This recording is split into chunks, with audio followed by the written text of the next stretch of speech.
I pledge allegiance to the flag of the United States of America and to the republic for which it stands, one nation, under God, indivisible, with liberty and justice for all. Thank you. Is there any public discussion? Yeah, I'd like to make a couple comments. I was wondering, Please state your name and come up to the podium to address the board. Joe Groshi from Titanca, Iowa.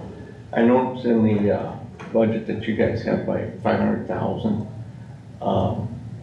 budgeted for your supervisors budget, and your salaries kind of come to 250,000. What do you guys do with the extra 250,000?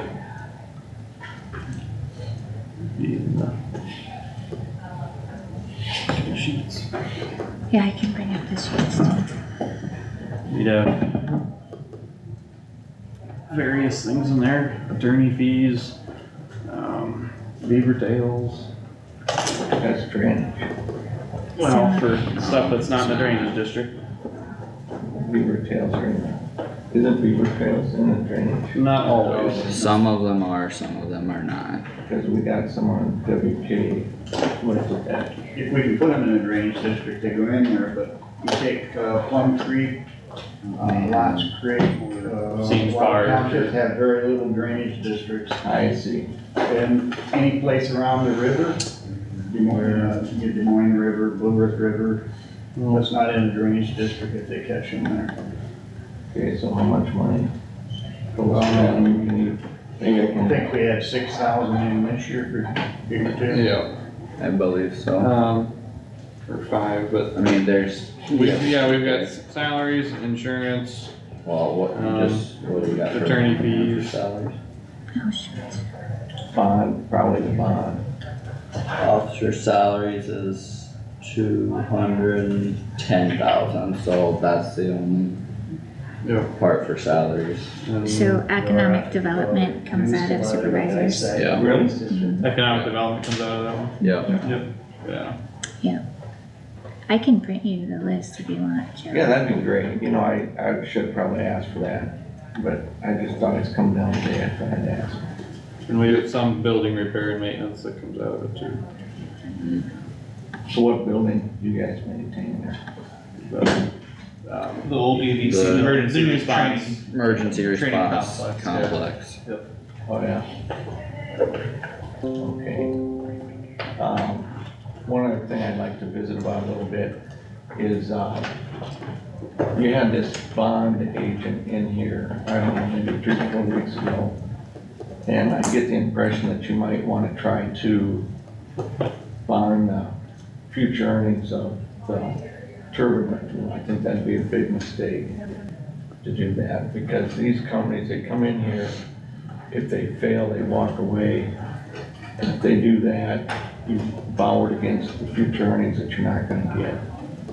And the only thing I see, in that is that it might just benefit the banks. That's it. They don't care who pays the bill, you know? And, I'd hate to see that happen. I think you should try to live within your means, is all I'm saying.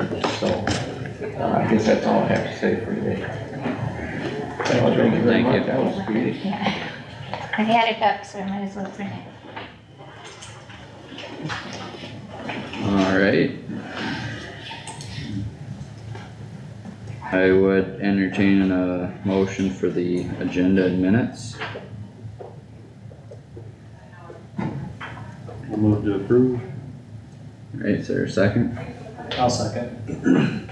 Any discussion on either of those? All those in favor say aye. Aye. Any opposed, say nay. Motion carried unanimous. Next up is review and approve the claims. So everyone had a chance to see them in their packet. Any questions? Otherwise I would entertain a motion for that. Move to approve. Okay, nice. Do we have a second? I'll second. Any further discussion?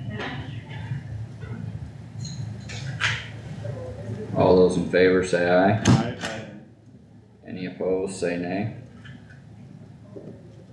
Motion carried unanimous. Alright. Next, we have the wellness committee minutes that were in our, folder. Any questions on that, or Donna, you wanna say anything on those? I don't think, I was gonna mention, and I guess I'll just mention it now, that the biometrics are scheduled for August 6th. Yep.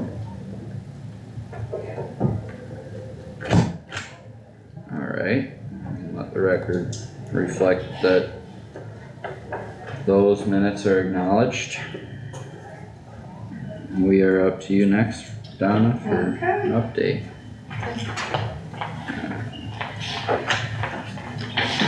Good morning. Good morning. Good morning, Donna. I think probably the biggest update, or probably what people are probably noticing, is the budget's very, very tight, as it probably is in other areas. Virtually for the month of June, I've just been telling people we don't have the funds available to help them right now. We did have a funeral, so that was kind of what, I was bordering on. So we had that, and then we did have an individual that we had to buy a bus ticket last week to go, but that was pretty reasonable, but been really, really trying to monitor that. So primarily we've been giving people information referral. We have 3 homeless people, trying to give them the resources that might be available. They have no income to get into apartments. People continue to walk in looking for deposits. We don't fund deposits. A few years ago, the utility companies put that into place based on their credit rating. So some of those deposits are significant. And then when you do the first month's rent, the last month's rent. Just helping people, in particular, trying to get a hold of workforce development, trying to get a hold of Social Security, trying to get a hold of DHS. If I hear one more time, they call, but they don't get return calls. These individuals are desperate. They don't have computer access. They hardly have phone access. So they're coming in for that. On the other side, with our JAR, our open enrollment ended. From last July until June, we had 23 changes, and then we had 15 changes during open enrollment, for about 38 in the last year that have updated or changed their insurances or had terminated for whatever reason. And I already mentioned the biometrics and the transportation, so any questions that you guys have? Kyle, for you. What? Yeah. Oh, Keys in it? yeah, Okay, where's the park? just, Is it just on the south side or on the north side? no.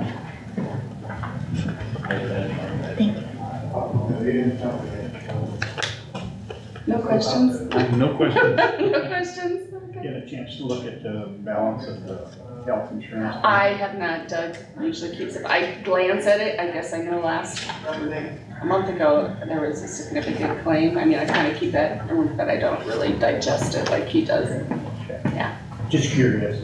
Yeah, no, he would be, and I'm sorry, Doug would be far more detailed than I would be.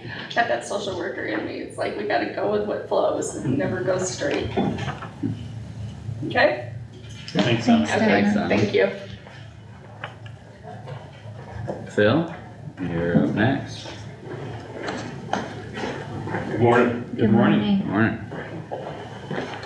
I got some handouts, I'm gonna stand up here.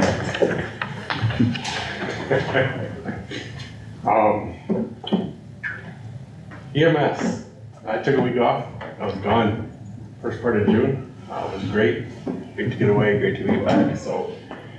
Anyway, trying to get things reeled back in and things back to where they need to be after being gone, but transfers, we had been running around that 19, 14, 18, the months of April and May.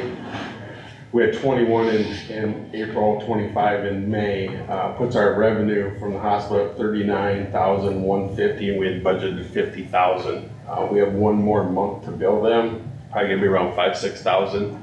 So we're gonna end about $4,000 or $5,000 under what we projected in our budget, which turned out to be closer than what I thought it was gonna be a few months ago when our, everything was full, not getting as many transfers, so.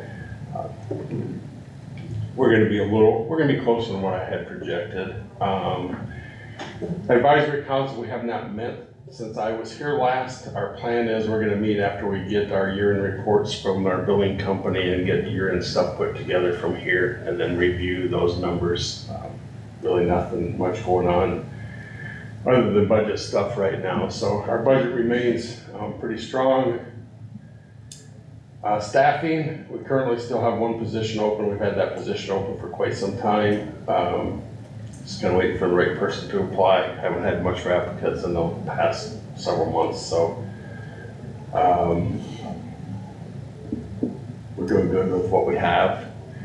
We got a good crew, work well together, so just kind of looking for that right person and hopefully they'll come along. If not, we'll keep going with what we got, so.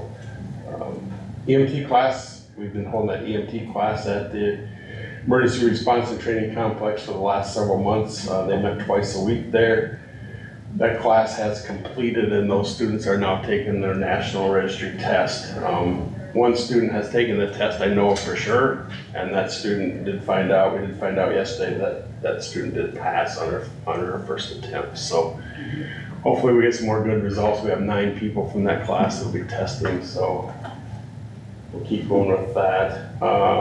Where'd you take the class at? Right here, we had it right here in, had the class was held right here in Elgona through Iowa Lakes. Good. So, we had people from, I think we had one student outside of Kossuth County, otherwise they were spread out around the county, different communities. Some of them gonna go to rural ones that aren't associated with you, like Tyke or Lakota or.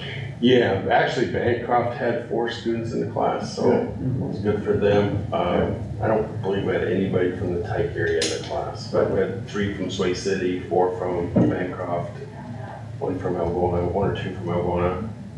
Approximately those numbers. But that helps the locals. Mhm. Yep. And that was out at the emergency response. Yeah, that's right here in complex. town. Yep. I thought that's where you had said that was being Yeah, so they held. didn't have to travel much and it worked out great. Our staff taught the class. Good. So we're looking at what we're gonna do this fall again, start another class up this fall, and we've already got enough students to hold another class, so. We're gonna keep, That's we're gonna keep great. trying to do our own training in county, in-house, use our own staff to teach the class and. If you get good enough, you might just have to do it for other counties. Right. I mean, we open it up to other counties, they're welcome to come, but Yeah. you know how that is. When you run a class from 6 to 10 o'clock, 2 nights a week, people don't like to drive real far and then have to go home at 10 o'clock at night. And that'll be a big advantage having it here locally. Right. Yeah. Yeah, And it just opens up, Accessible. it opens up other Yeah. things we plan on doing in the future, you know, as far as education Yep. for our people. And we do our monthly training, you know, we started 4 years ago, so if we can keep the people we have and add to them with good people, it just makes a good experience, so. Mhm. Other things happening, we did participate in a joint mass casualty event, June 12th. And that was held in Emmett County at the North Union High School in Armstrong. They had a simulated mass shooting event at the school. While we participated in that, I know Kossuth County law enforcement was there as well. But the other EMS, Esterville EMS was there, Armstrong and Ringsted, that's only 3 EMS agencies they have in Emmett County. They were there, we were there, Kossuth County. Mayo Clinic was there out of Fairmont, Palo Alto County EMS was there, and Dickinson County EMS was there. So good representation for the area, gave us a chance to work with other entities as well and get some good experience from that. That state EMS workshop I talked about last time, we did hold that. I did go to that, participate. It's a new group that we're putting together statewide to try to bounce ideas off of other counties that are going through the changing, plus you know, EMS has never really done a statewide organization, statewide group, so something new we're putting together, and very good attendance we had at the last meeting. I think we had 5 counties that weren't represented out of the whole state, so very well We have not set a new meeting yet, that's one thing we're You know, how working many on. counties that passed the referendum to, So there was a lot of them that have it on the ballot this year again, that were there trying to get ideas, learn from what we did right, what we did wrong, and that was a lot of the meeting, this first one, so. Okay. So there's more going, that route. Probably Safe Night Out, still working on that for this fall, sounds like that's gonna be a go.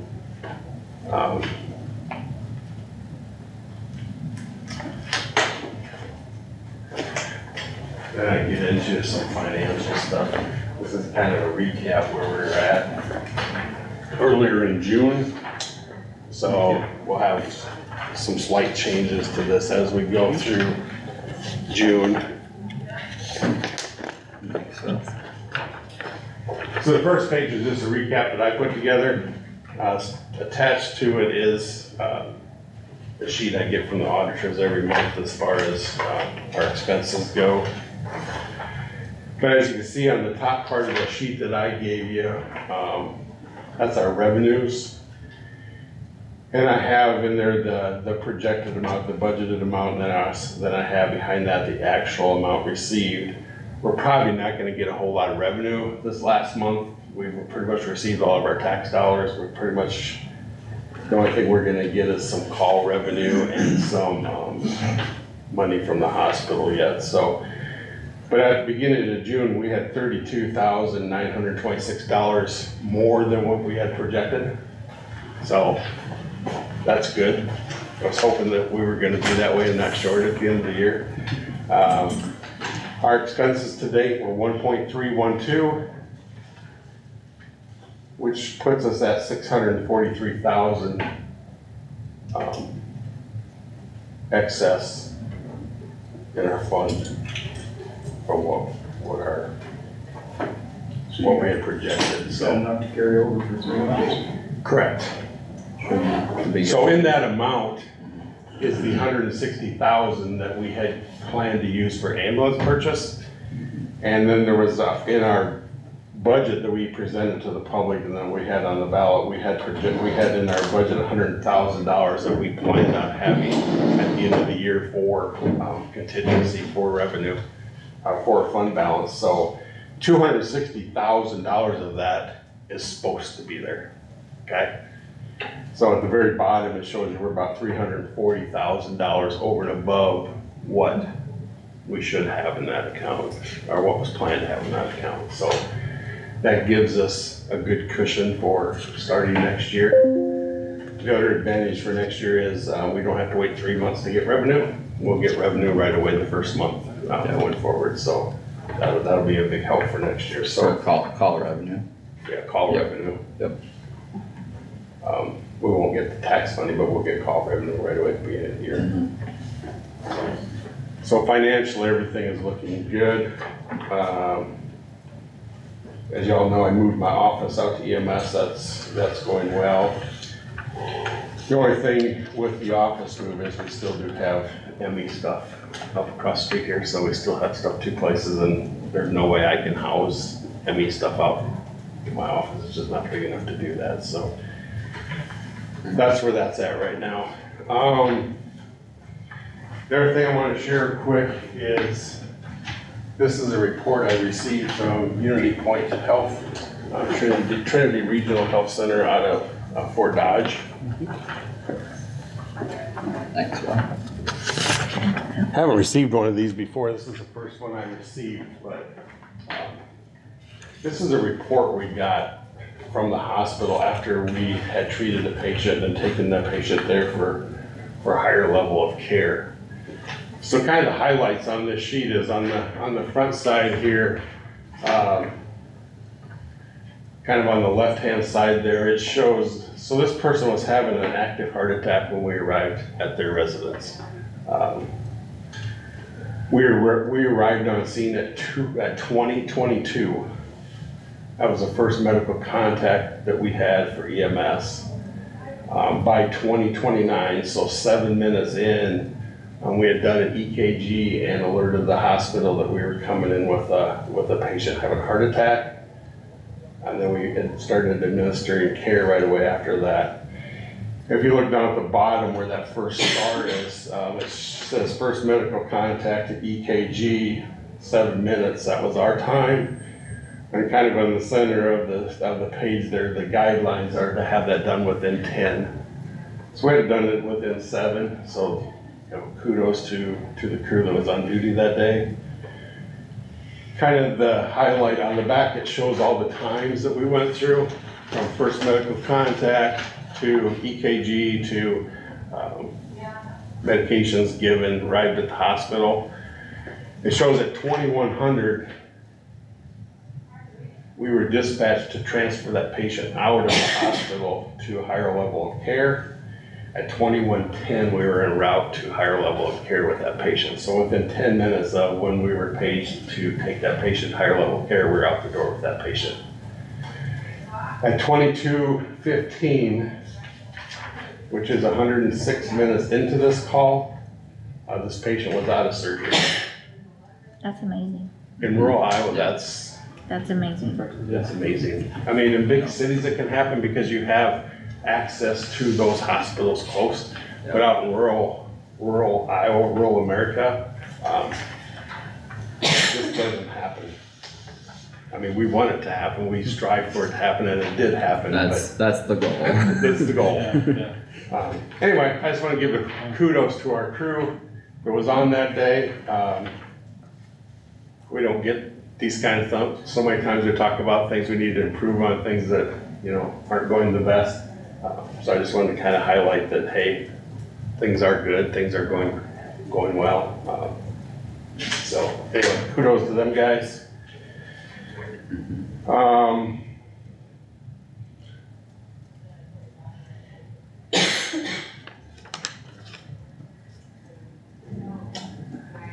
The other thing I have kind of switched gears is mental health transports.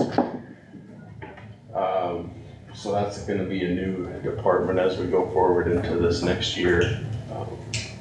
How we get that set up, how we handle that. We kind of talked about the processes, how to get that all going. We haven't talked about anything further than that.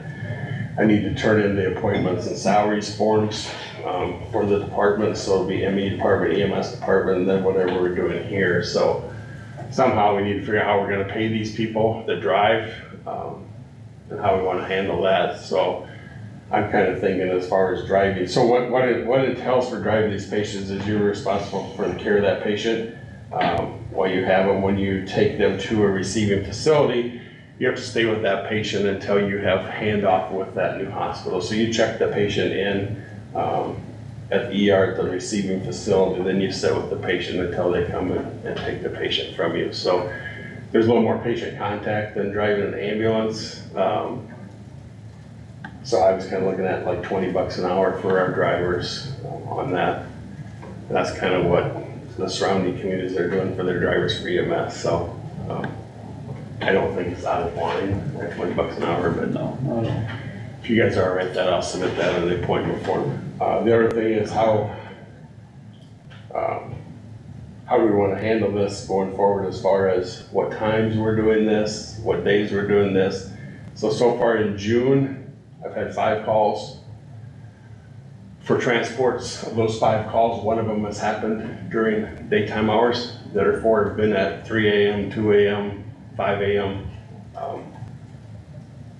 And I think I mentioned this earlier that, I get called 24 hours a day with EMS, I get called 24 hours a day with ME, I really don't have another department I get called 24 hours a day with. Do we do something different, just have them call us during the daytime, or what's you guys' thoughts on how we continue forward with this ME, or this mental health transport department? How do we pay for it? That's the question. We get reimbursed from the hospital for these trips. But it Yeah. goes through your account. What's It that? doesn't go Do you have through that your department ambulance set up? account. It's not a department because it's under ambulance. It's gonna be a separate, So Fund. we had talked So in the to, county. no, it's not a separate fund. it's not a separate fund within the county. It's a separate line in general basic or? Yeah, and I was trying to find it right now, but Okay, I that was can't, my 'cause we, question, what Yeah. fell under? Yeah, we did talk to the Checked it. Department of Management Yeah. on that, and it will be out of general basic, it's not out of the EMS levy That to No. separate shouldn't the be out of funds, the it's EMS not. levy. no, but it is EMS department, but it'll be out of general basic, not the Line levy, items, yes, not yeah. out of the That levy. makes sense to me. Okay. Yeah. All I know is I built a hospital, they send a check, I give it to Tammy and she puts it in the right account. And then I get a report that says how much money we have in that fund. Okay. So, Are you Yeah. the one doing all the transfers now? So far, yes, because I wanted to have proper policies and procedures in place before I threw somebody in to take a patient without proper training. So, Yeah. so far, yes. So who does the training? I suppose I'm gonna have to. Okay. And that individual should have some, My plan right now is to use some retired law enforcement officers that have experience with these kind of people, probably more so than I do. I mean, they obviously do it more so than I do, but that's the plan is right now. we got one retiring, go draft him. Right? Yep, Kendall's always looking for something to do too. yep. yeah, So that's kind of the plan right now is to utilize those kind of people. Yeah. Some of those, and the ones that we're using already drive for us for EMS, so we've done the background check, we've done all that kind of stuff as far as the hiring process, so. Kind of start out there and see how that goes. Sounds good. yeah, But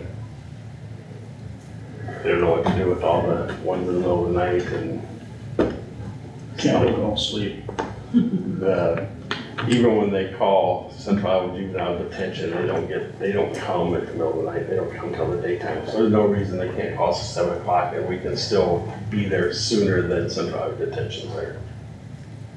yeah, Otherwise, the deputy has to sit in the hospital with them. Not always. Not- Most of the ones we transport are voluntary committals. Okay, If they're law enforcement there with them, we don't wanna take them anyway, let law enforcement take them. There's usually more going on than what we have the resources to handle anyway. okay.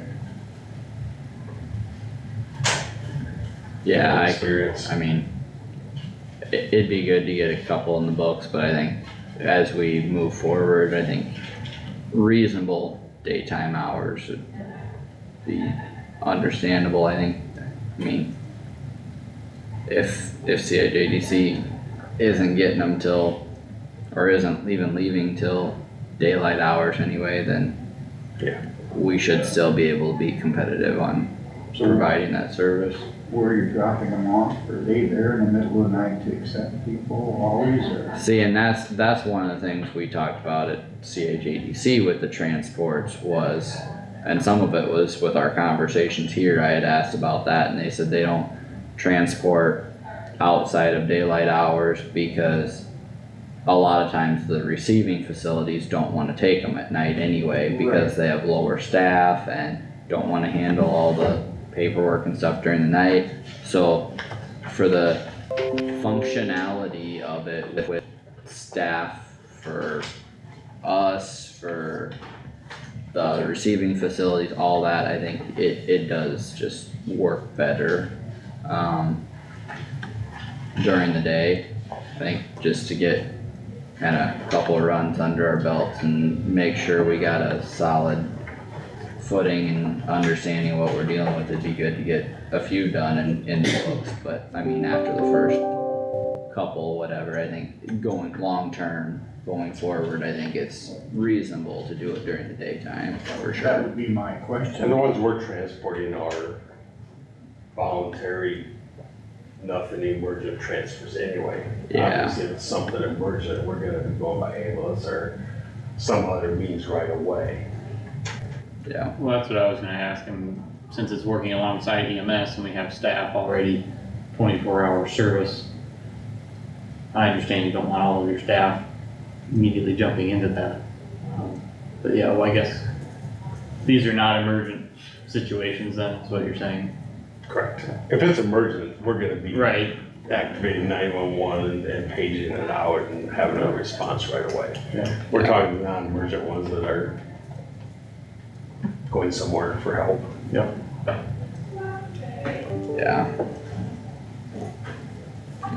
My thought process to that would be set the hours like 6 AM to 10 PM, nothing outside that, and then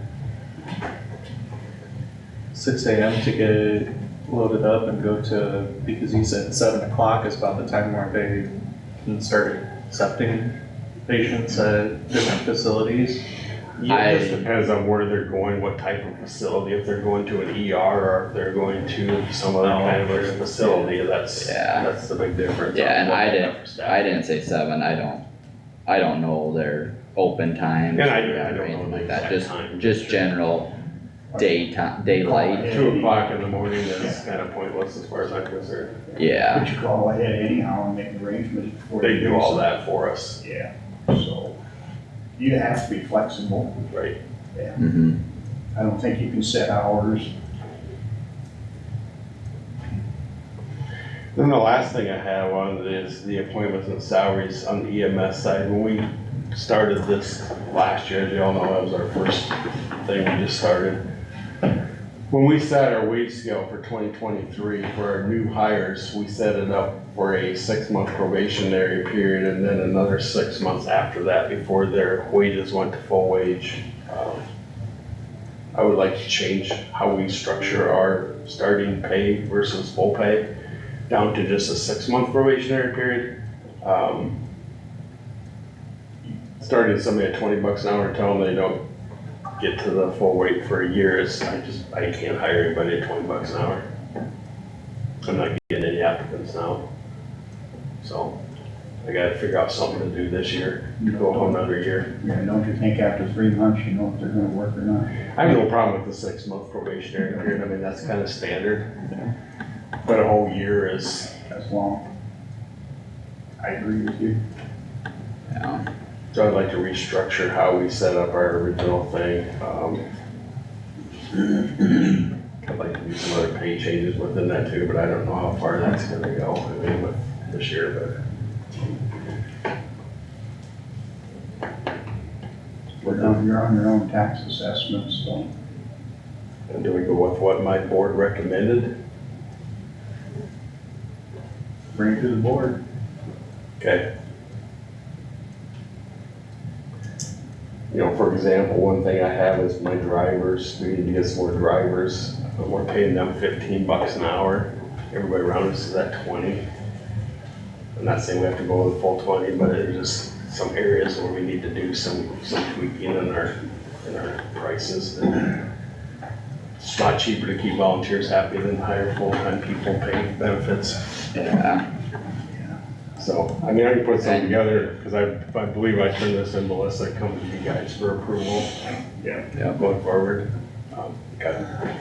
Put Sounds something good. together that makes sense. okay, thanks, Phil. Any, That's all I got. If you Anything think of else? questions, let me know. well, appreciate it, and yeah, it's always good to see updates like that, I know That'd also, we've had, over the past probably 3-4 months, several calls where we've had CPR in progress, you know, when we arrive at somebody's home. We've probably had 4 or 5 recent ones where we've restored circulation by the time we got to the hospital, so kudos to our staff for that. I'm looking at doing some kind of a pin, a lapel pin for their uniforms that, you know, that's kind of a big thing I had to save. Stuff like that. They also do them for babies, delivering babies in the back of the ambulance. They do little baby pins. no, Hopefully we don't do any of those. That's good. We don't like those calls. Yeah. All right, thanks. Thanks, Thanks, Phil. Phil. thanks, Phil. Lindsay said, bring it back, they need it tomorrow. Okay. Take it out there and then. And then we'll put it on next week, Next okay, week. here, We'll sign it next week. that'll work, perfect, thanks, Jack. So do you want me to add that to the Can I- agenda? May I To, have a moment to speak? Approve and Is this as open? chairman sign community. Yeah. service Oh, agreement. hold on, can you say that again, Jack? Okay, great, I will. Approve community health service agreement, have chairman sign it. It's okay to come.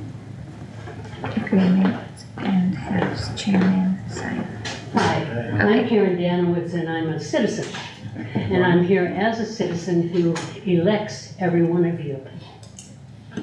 And I would like an explanation about the audit and what went wrong and why we have $6 million more than you thought you had, and that you couldn't couldn't help the libraries, you couldn't help the road crew.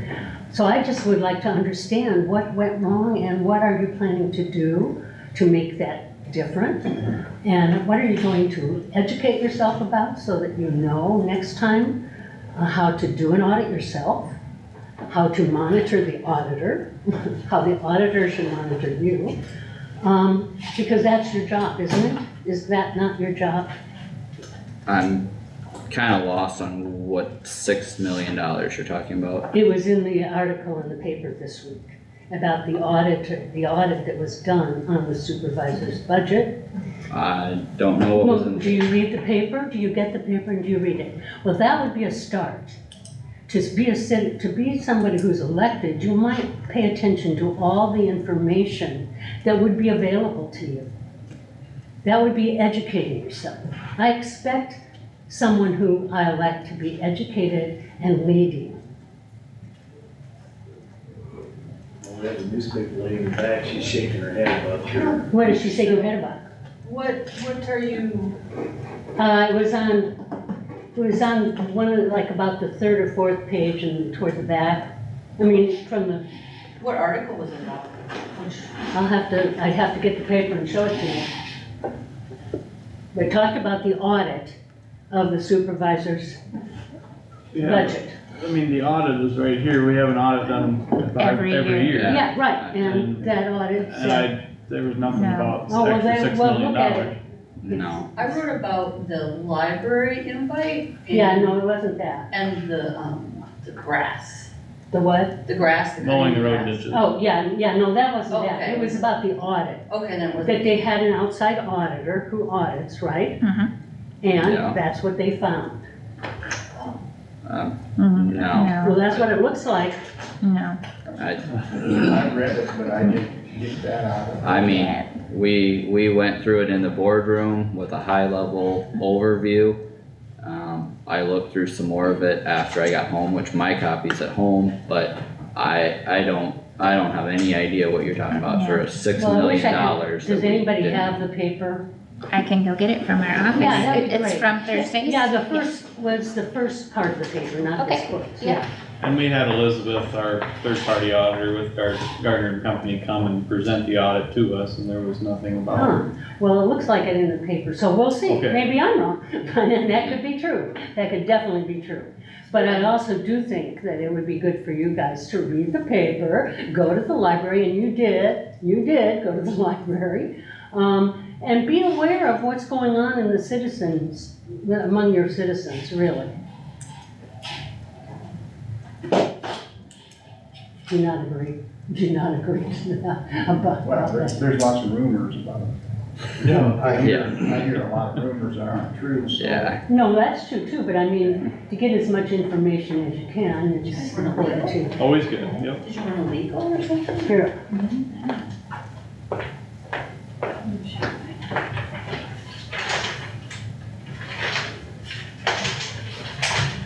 this is this week's, right? I read it. and I didn't- I mean, Is she confusing like the fund balance with having an excess?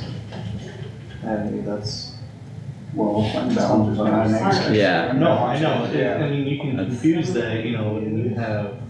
Not You at all. don't understand what's going on. but- Yeah, that's Yeah. not at all Yeah. what was presented. No. Government control of 32,050. Josh might agree too, you know, when you project the financials, the ending fund balance of the year or something like that, 26,000. for everything. And so. And we're also talking That's about. revenues, Yeah. and that's expenses. Yeah, No, no, they said, Three, not. Yeah, but we never, we Not have fund right, so- balances, so we have to have fund balances that carry over every year, because Yeah. from July Yeah, it's until about September, fund. we have no taxes coming in. Okay. So we have to have fund balances in each fund, in order to carry us over. They have So- 6 million. Well, there's different funds, there's secondary road, which has quite a bit in it. And, you know, there's general basic, general supplemental, rural basic, rural supplemental, EMS. So yes, there's always, so yeah, that's just what that's a good thing, that our revenues are greater than our expenses. That's all it is. It's not saying that there was a difference in the audit report. It's saying that, and this is for fiscal year 22-23. Right. Yeah, and we talked about it during our budget, the fund balances, as Tammy just told you, is to carry over from the end of the fiscal year to when new taxes come in. So that's a timing aspect, that's not Yeah. an Yes. issue, Yeah. but, what we talked about here, and I've heard from other supervisors at ISAC conferences I've gone to and stuff, general rule of thumb, just looking at the timing of it, is a 25% carryover of your expenses, because you have roughly 25% time of the Okay. year that you need to bridge that gap. So that's, I guess that's kind of standard operating procedure. That's not an issue, that's not a difference in the audit, that's the Yeah. functionality of running a Okay, great, budget. thank you for explaining that. But still, doesn't that say that you have more money than you said when you couldn't fund the libraries or the No. roads or? No. Really? Those two are not directly connected. Well, your budget, Yes, but the fund balance, it's, like I said, that's kind of, you base it off a percentage of your yeah, I expenditures, see that. so, But that's from fiscal year 23, so that's Yeah. not what we're gonna end this year, that's a whole year ago. This audit is from ending fiscal year 23. So that was July 23, is fiscal year. Ending Yeah, June June. 30th Yeah. of 23. Okay, yes. so when do you get audited for 24? Then- Once it's finished, so The they'll next- start that this next year. So we don't know how much you have in your funds right now? We know how much we Yeah. have in our What do funds, you yeah. have in your funds right now? We would have to You go don't- back and look. Can't look in there on your computer. We'd have to go through, we won't know until after our bills are paid today. So After those, our bills, the Oh. claims, so those we were paid. approved. So then those will have to be, and then we will know, but Well, just know That's why that- we're taking, that's why July 9th, we're gonna, instead, we'll know what the fund balances are, and we'll see what we can get in the libraries. We'll do a budget amendment on July 9th. That's what's talked about. we'll Right. have the Budget amendment will conversation. happen on- But I guess you just Well, ignore yeah, it. but it's, yeah, but it's gonna be, Yeah. we're gonna talk about, we'll know what the fund balances look like and how much Yeah. we can come up with for the libraries at that time. Okay, I guess though you know that you guys are not being trusted very much right now. And so that, I think it's really up to you to make everything as clear as possible, because you are our representatives. We voted you in, we can vote you out. Okay? And you're our representatives, so we expect you to be good stewards. Okay? Thank you. Thanks, Karen. Appreciate you. it. Alright. We'll get back to our agenda here. Next up is a letter of support for the Kossuth County Fair Grandstand project. Yeah, I modified one that Fair Board had sent me and basically the same wording as their other support letters. Is there any questions or discussion? Didn't we say we were gonna have it ready? Yeah, Okay, yeah, but just making sure. yep. Yeah. If there isn't any further discussion, I would entertain a motion, and then once the, motion and vote is complete, we can read it publicly. You should read it first. You want me to read it first? Just Okay. go ahead and read it. So, this is, letter of support for the Kossuth County Fair Grandstand project. Dear Kossuth County Fair Board, we are pleased to submit this letter of support for the Kossuth County Fair's grandstand renovation project. As a board, we have seen firsthand the positive impact that the fair and fairgrounds have on Kossuth County. Throughout each summer, thousands of people attend and participate in the auto races held on the fairgrounds every Thursday. providing a key economic engine to Algona and the county. Gas stations, convenience stores, restaurants, and more benefit from the influx of people to the community. Auto racing also provides a key revenue stream to the fair itself. This project, though, is much more important than just serving patrons on race night. The grandstand serves as the focal point of the fair and the fairgrounds. An updated grandstand and amenities will enhance visitor experiences and significantly improve accessibility for all visitors. It also will provide opportunities for the fair outside of traditional fair activities. This option will also pave the way for additional enhancements to the fairgrounds as a part of the Fair Board's long-term vision plan. We appreciate this opportunity to show support for this important and impactful project in Kossuth County. So, that is the bulk of the letter here. I would entertain a motion. So moved. Is there a second? I'll second. Okay, we have a motion and second on the floor. Any discussion or suggested additions to the letter? Changes, anything, or? If not, roll call vote please. Plath, Yes. Jerks, Yes. Wactor, Yes. Nath, Yes. Stecker. Yes, motion carried unanimous. Card you want to call him,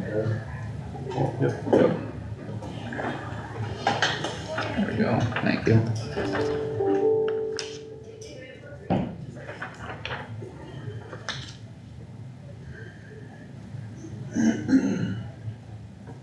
Hey, good morning, Doug. We are ready for you.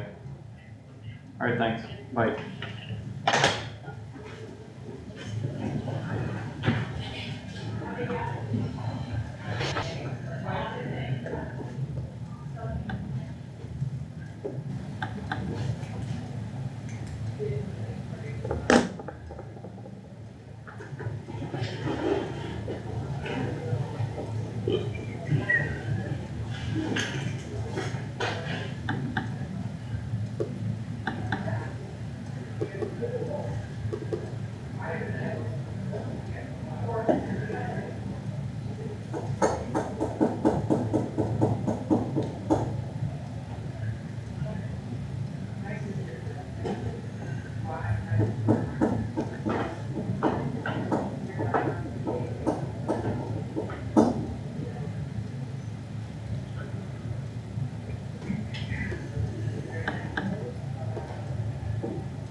Good morning, everyone. Doug. Good morning.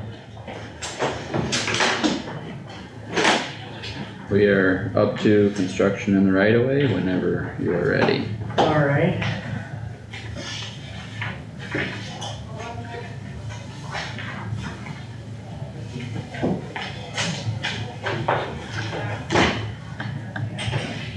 Okay, yes, we received one request for construction of the road right of way. This is from Algona Municipal Utilities. This would be just northeast of Algona, where 230th Street and Plum Creek Road intersect. There was an overhead power line there that was recently taken out by a load that was higher than the power line, and they'd like to replace that overhead line with an underground. Thank you. So I would recommend that the board would approve of this request.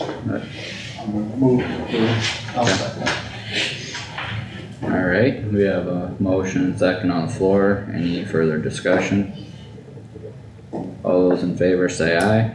Aye. Any opposed, say nay. Motion carried unanimous.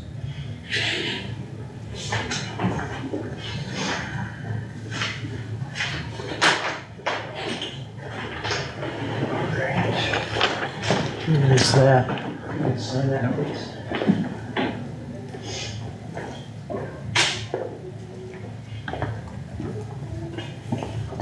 There you go. Thank you.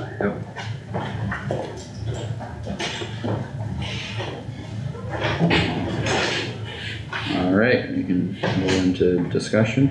Sure.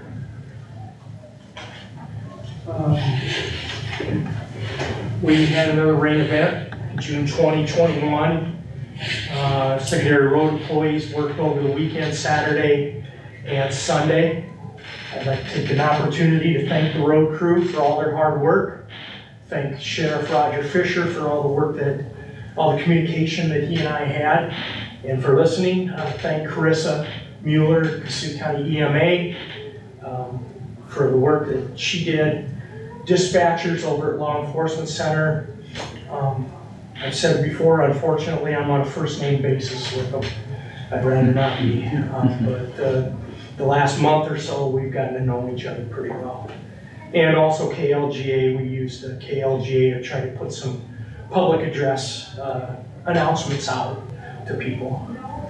Every barricade that the Kossuth County Secondary Road Department has been put out. We do not have any more road closures. Well, we're picking up closures today. Unfortunately, we have lost barricades and sandbags. For whatever reason, people are taking them, people are throwing them in the stream. But I don't understand why people would do that. But this, first of all, the barricades are put up to warn the traveling public. So we try to make sure that people do not drive to a point where water is over a road so that they can turn at an intersection. It's disappointing, obviously. The other point is, it takes money. We're gonna have to rebuild them this winter. We gotta do things. So, that happens, but I don't know what to say other than, don't mess with the barricades. Also like to remind drivers not to drive through water on roadways. And we're gonna start repairing highly traveled roads, paved roads, shouldering. If you do come upon the road workers, please slow down, respect them, give them a break, as the DOT says.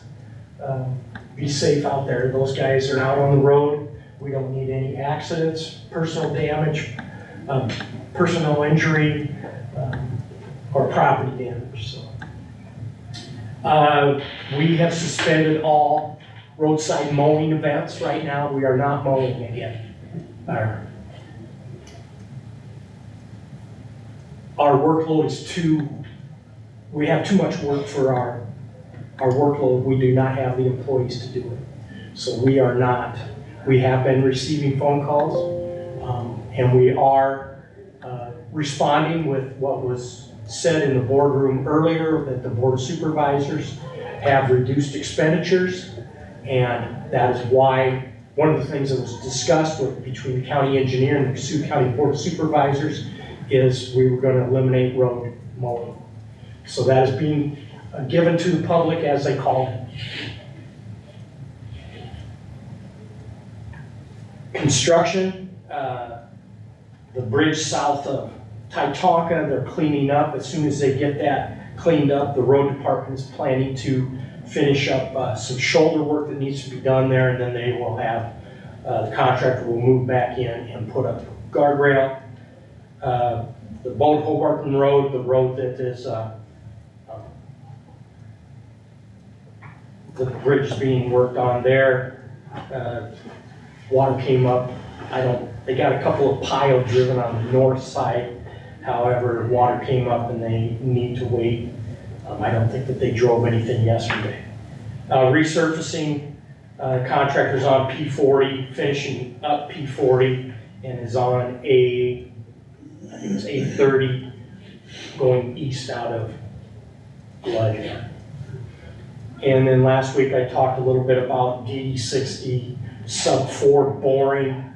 There were some problems initially with concern about tile that are in the road ditch, and they were going to be interfered with when they did the boring. I believe they got that taken care of. They got one 20-foot piece in under the road left, and my understanding is that there's a lot of water covering up a lot of equipment. Lone Rock snow removal, I did forward a copy of the letter that I sent to the mayor. I don't know if the board would like to visit about that at all. If you would like, and if you do have any questions, feel free to get a hold of me.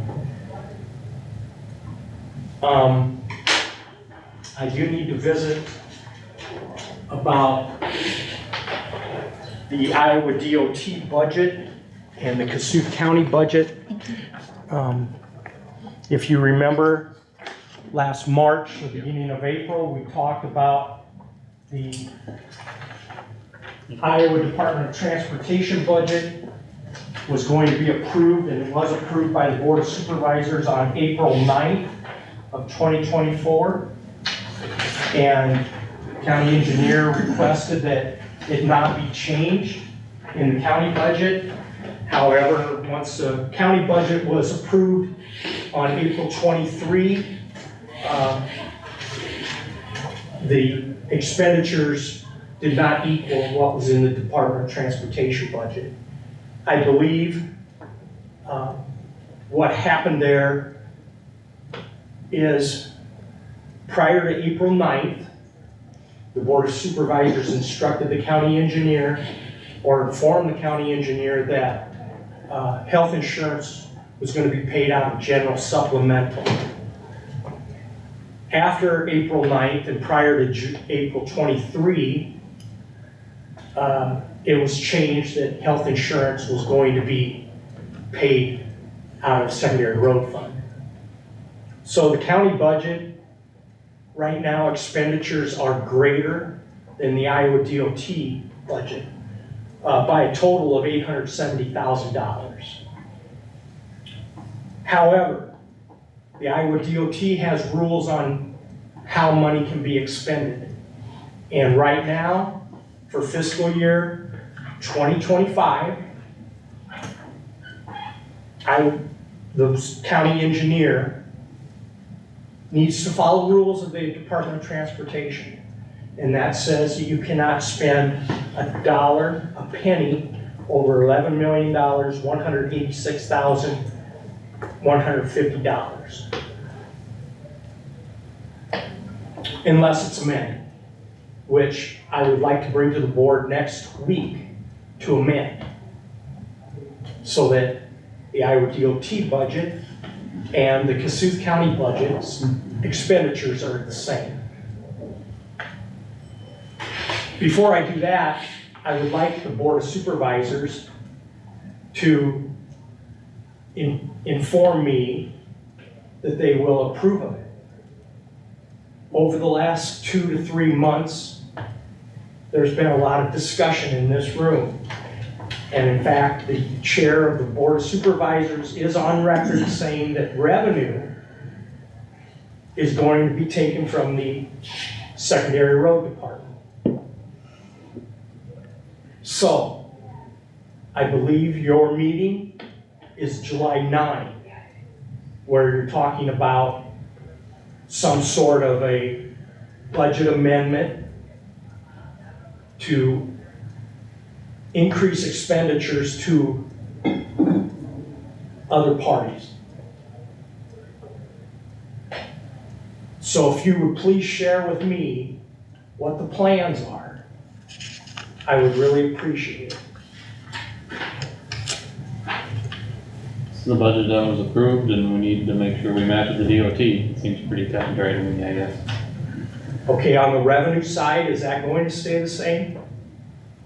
Because if you reduce The budget we approved. if you reduce revenue, there will not be enough funding for expenditures either. The only way you can spend money is to have money. And if you reduce revenue, you're gonna be, there's an opportunity to create more problems.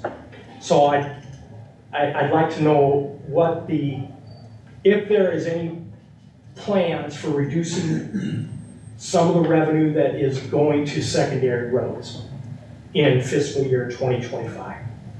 Because again, I know it's on record, and maybe Kyle, you'd like to say you didn't say it, but WHO television Doug said that you needed to rein in spending at the secondary road department. And I want to know whether that is going to happen or not. The reason for this difference is because of the location of where those funds come from. Nothing else. Can I expand on that too? Because I was gonna talk about this during auditor discussion. We have a 2:00 meeting this afternoon, and the reason for that is because of some issues that happened in last year's budget. But we're gonna have the same issue on this year's budget, cause I'm preparing the resolution for how much we're gonna transfer to secondary road. If I go with what the levy amount is, what we levied in rural services, which we usually transfer that full amount to secondary road of $2 million. You budgeted $2.4 million. Plus, you budgeted $300,000 is supposed to come out of the sheriff's office motor vehicle, out of rural basic. You're talking about libraries coming out of rural basic. The weed comes out of rural basic. So all of that extra is not been levied for. Only $2 million has been levied. So that's what Doug is asking is, are you gonna cut his transfers in order to pay for these extra things? And what do you want me to put on the resolution? What was approved in the Department of Management as far as the levy, or what you budgeted?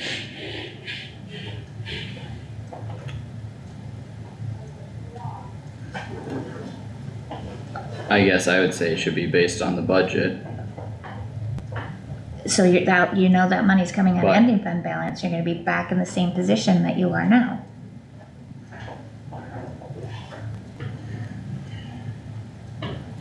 That was one of my concerns. So I guess again, I will ask, when the county engineer put together the county budget and the DOT budget, there was revenue in that. And the statement was made and broadcast over the state of Iowa that reduction in revenue for secondary roads was going to be decreased so it could be placed and put towards another department. Is that gonna happen? There's 5 members here. The board will make that decision. One person made the statement. Well, I said from the beginning, we wouldn't be going and having all these discussions if we would've just, we brought your budget in. We should've went with your original budget, but some of the board members decided they needed to start cutting, slashing, doing whatever to your budget, and now we're in this predicament, so. It's not only 1 year, it's 2 years. Yeah. We wouldn't be sitting here doing this if they were to understand your budget and that you don't spend money foolishly. You came out with a very good budget, but Thank you. then some of the members decide to start slashing it, cutting it, doing this and that, and they got it all messed up now.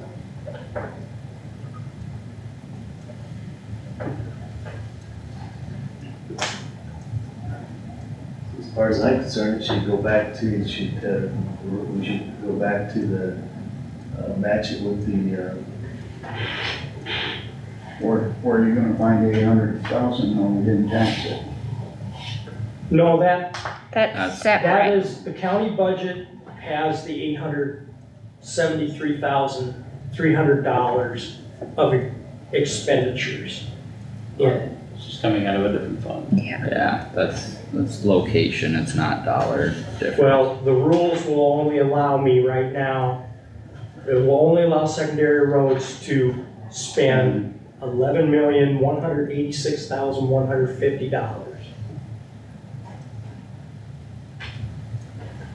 That all come from moving the insurance to supplemental. Yeah, I mean, decisions need to be made and decisions need to be held. They can't be changed weekly. Especially when you're talking about a budget that affects different departments. But if you will approve the Iowa DOT budget next week, amendment, but then if July 9th rolls around and the board chooses to reduce the revenue that is coming in to the road department, which is an expenditure on another part of a budget, and divert that revenue to another department or another expenditure, all that's gonna happen is the county engineer will be in here again in 2 weeks, 3 weeks, saying, well, now we gotta amend the budget again. And I would like to just do it once, I'll be honest with you. And I would like to do it once and run that fiscal year the way it should be run. Sometimes there are unexpected expenditures. For example, when we have floods that last from May 20, now we're to June 20, we're still repairing roads. We've repaired some roads 4 times now, believe it or not. But our road department, we serve, we try to do the best we can for the people that are using the roadways. And our road department is doing a good job of that. However, we could just let everything be closed and say we're not gonna do anything until the river is back in the banks. Just close all the roads. We got a bridge sitting out there that's got permanent barricades put in it because people kept on throwing barricades away.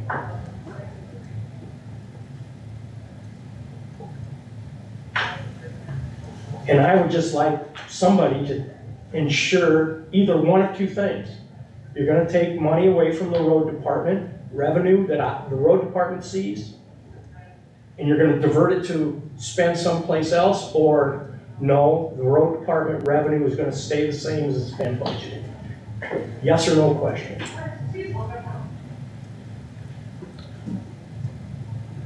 As I stated, I guess we've already had plenty of budget discussion, and I voted to approve the budget, both expense and revenue side, so I see no reason to change that. Well, the libraries, which I support completely. The libraries came into the board chose on July 9th, you're having some sort of discussion. Is there an amendment? Are you guys gonna amend the budget on July 9th? I think that was this. At that time, we were gonna see where the fund balances were, on what our options were for supporting the libraries. I mean, that was the purpose. So there is still a chance that revenue that was directed to the road department could possibly go someplace else. Is that what you're saying, Carter? That's not what I'm saying. Okay.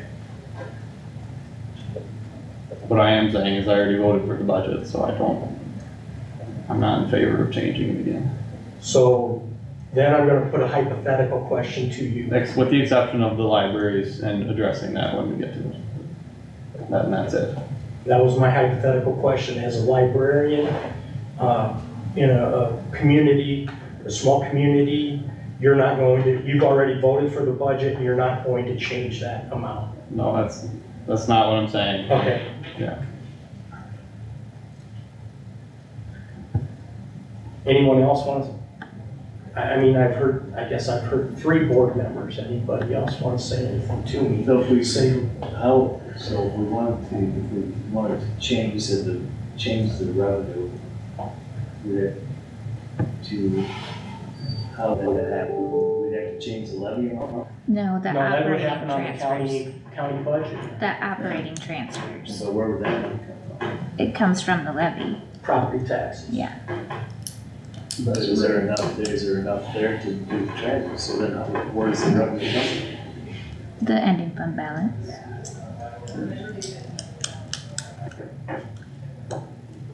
So that could be dangerously low again. Yeah, cause the levy only is 2,068,220 and what you budgeted was 2,440,320.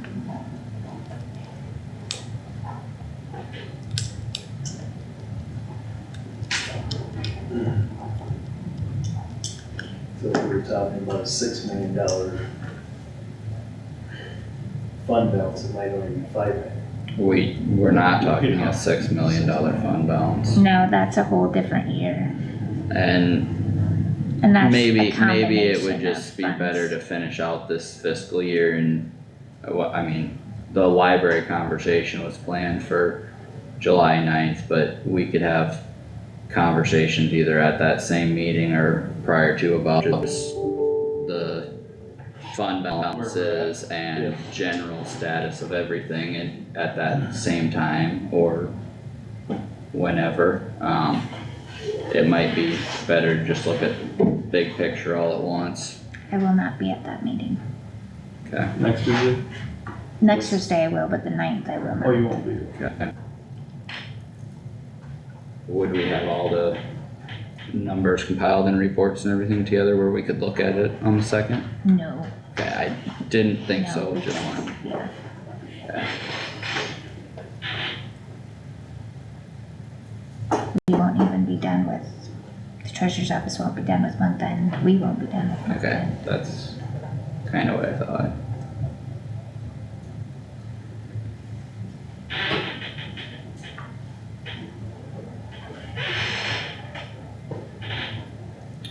Well, I will be bringing an amendment to the Iowa Department of Transportation's secondary roads budget.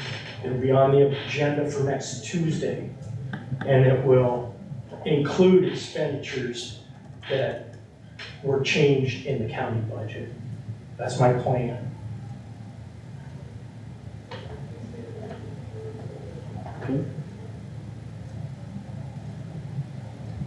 And we talked about this prior to the road department, prior to that road department budget being passed. We discussed this a lot.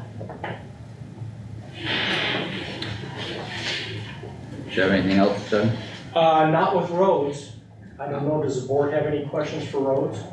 Do you have a map or a list of the places where we've had roads closed temporarily or anything, like a summary type thing put I do together? not have total, I've given an estimate of cost. We got about 15 right now along the river.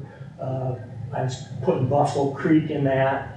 Buffalo Creek now at Deer Meadow is over, that's the only place on Buffalo Creek. Otherwise we have, I think it's 15 places on the river from the west county line where the East Fork of the Des Moines River enters to the south, where the South County line where the East Fork of the Des Moines River exits.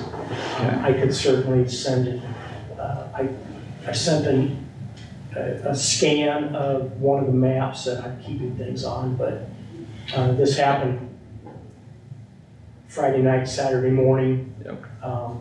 I was involved in a lot of things yesterday. We are finishing up, as Tammy alluded, we're finishing up a fiscal year. We have construction going on. So Yeah, I'm trying to, I was just curious if you had some sort of summary that I you're don't, keeping track of. like I say, Yeah. I can certainly, I'll forward that map to, but it just pretty much has where the river. Okay. Thank you. You're welcome. Zoning, the board passed, a budget for the planning and zoning. That planning and zoning budget included $20,000 for a new planning and zoning administrator. Our visits in March was that the board was going to have a person to be planning and zoning administrator July 1. So I just wondered what the status of that is. I would say we probably need to put do you have a current job description for zoning specifically? Or any of those duties incorporated under yours? I believe there is a planning and zoning administrator job description. Probably be something we should review and then publicize. Will the current zoning administrator start receiving a salary beginning July 1?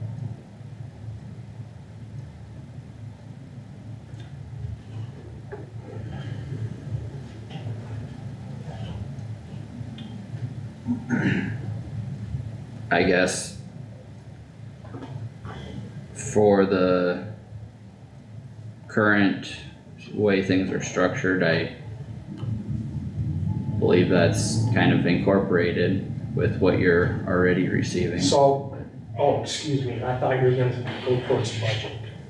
The way it's incorporated into the budget. No.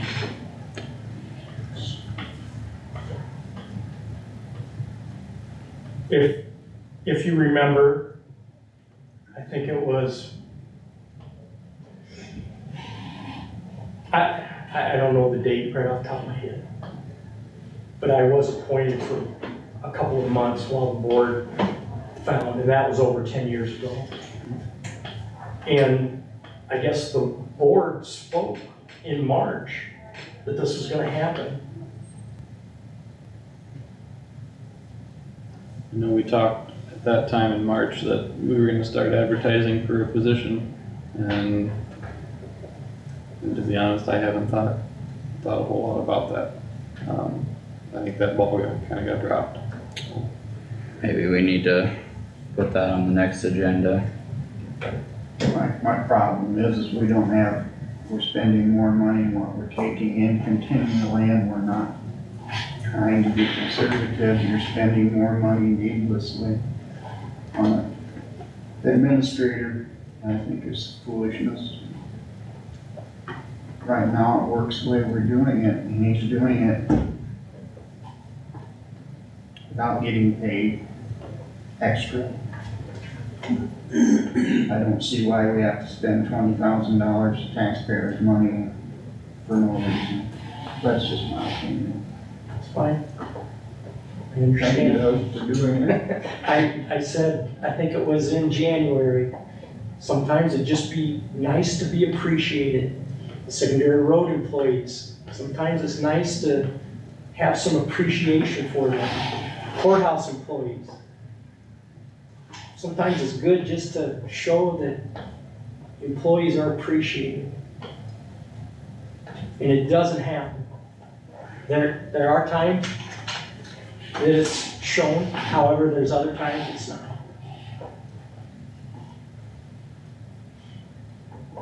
So, you would like me to continue to be zoning administrator effective July 1? Is that what I'm hearing? We have no one else, so you're it. Well, there's work to be done. The board would like to have a moratorium on solar farms. That's something for the zoning administrator, that's work for the zoning administrator. Last week, there were 3 variances that came in, they're being published. That's work for the zoning administrator, as well as the office manager of the Kossuth County Engineer's Office.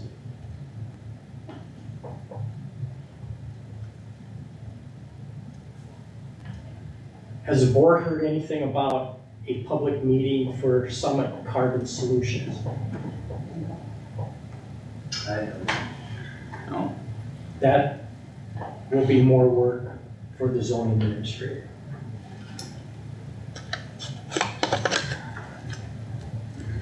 Is that for the line up to Lakota.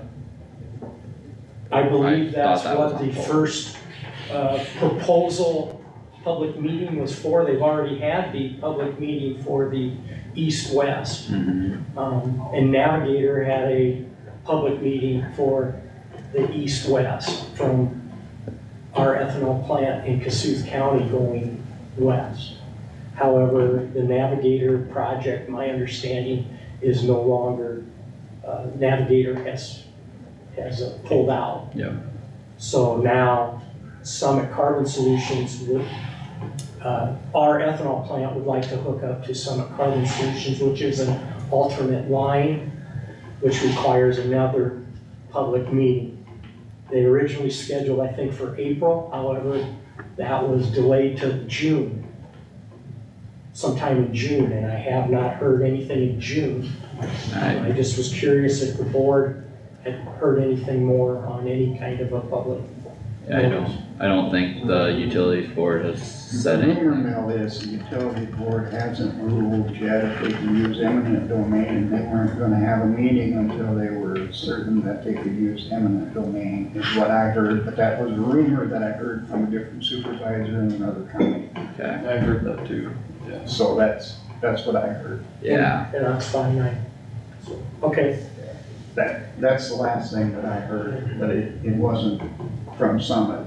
And then, we can talk about this more at, the end of the fiscal year, but I'd like to definitely have a discussion about the self-insurance fund and the status of the self-insurance fund and what the board would like to do moving forward. When I say we, the administrator of the self-insurance fund, the board of supervisors, I think, need to be responsible now that employees are contributing to that fund. We need to make sure that that fund is healthy. And if we're gonna get it to be healthy, more changes are needed. Whether it's on the revenue side or whether it's on the expenditure side. But once this fiscal year is closed, there's work that needs to be done as far as reports that will be taken care of, but discussion needs to be with the board of supervisors as well. So I will be giving you some reports when that's concluded. okay.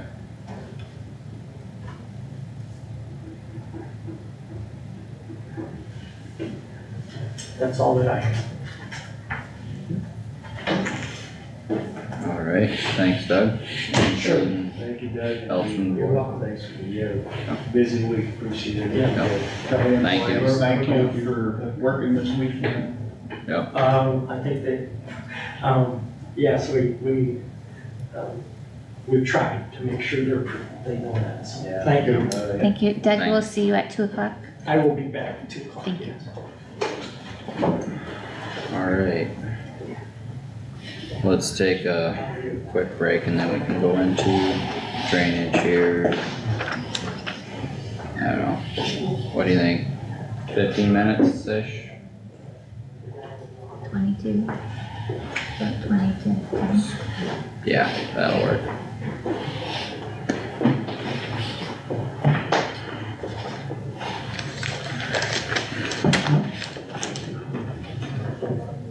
Blood flow back to my toes.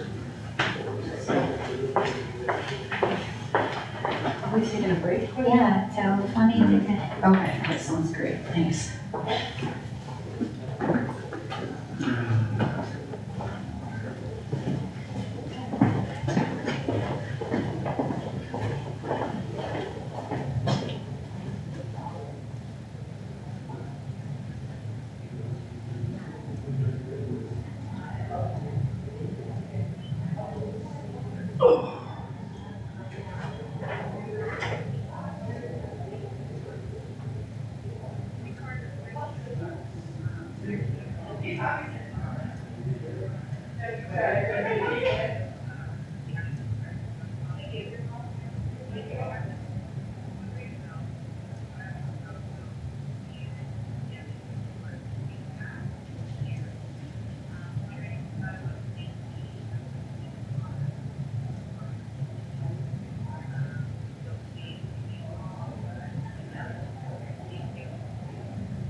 We're gonna be done by noon? Should be. I would think so.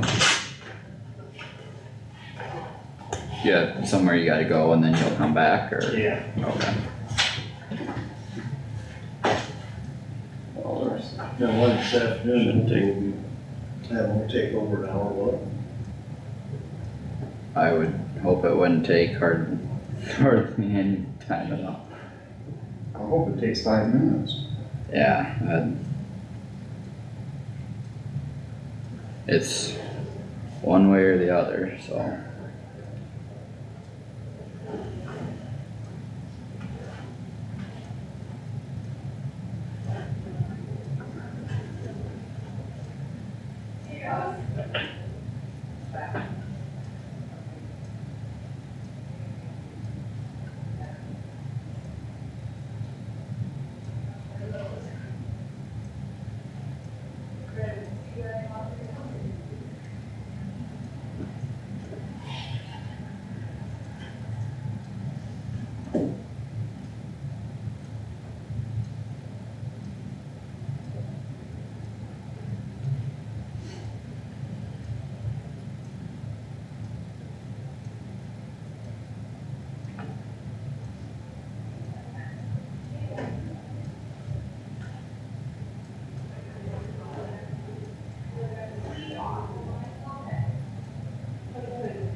More than 500,000 pickup trucks.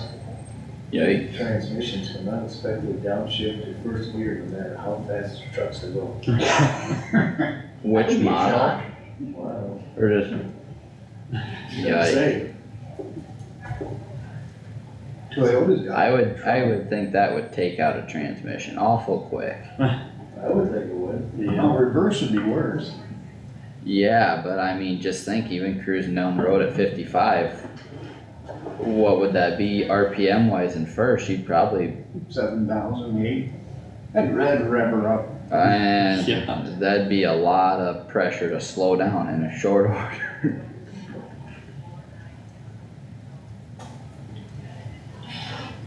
Well, you could collect your gearbox off the road after that. You could, yeah. Or at least the shavings. Yeah, there might not be much left. Powder. Probably just shell everything.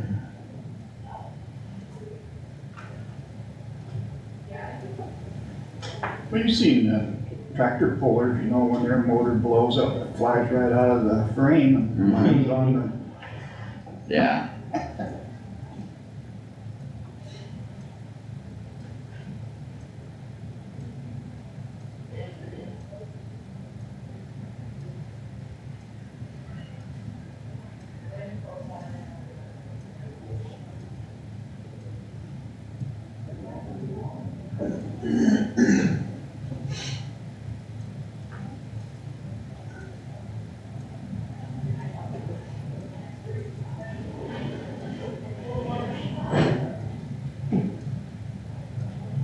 This gets ahead over Hannesburg, put in a pool. Oh, well, that's the ditch.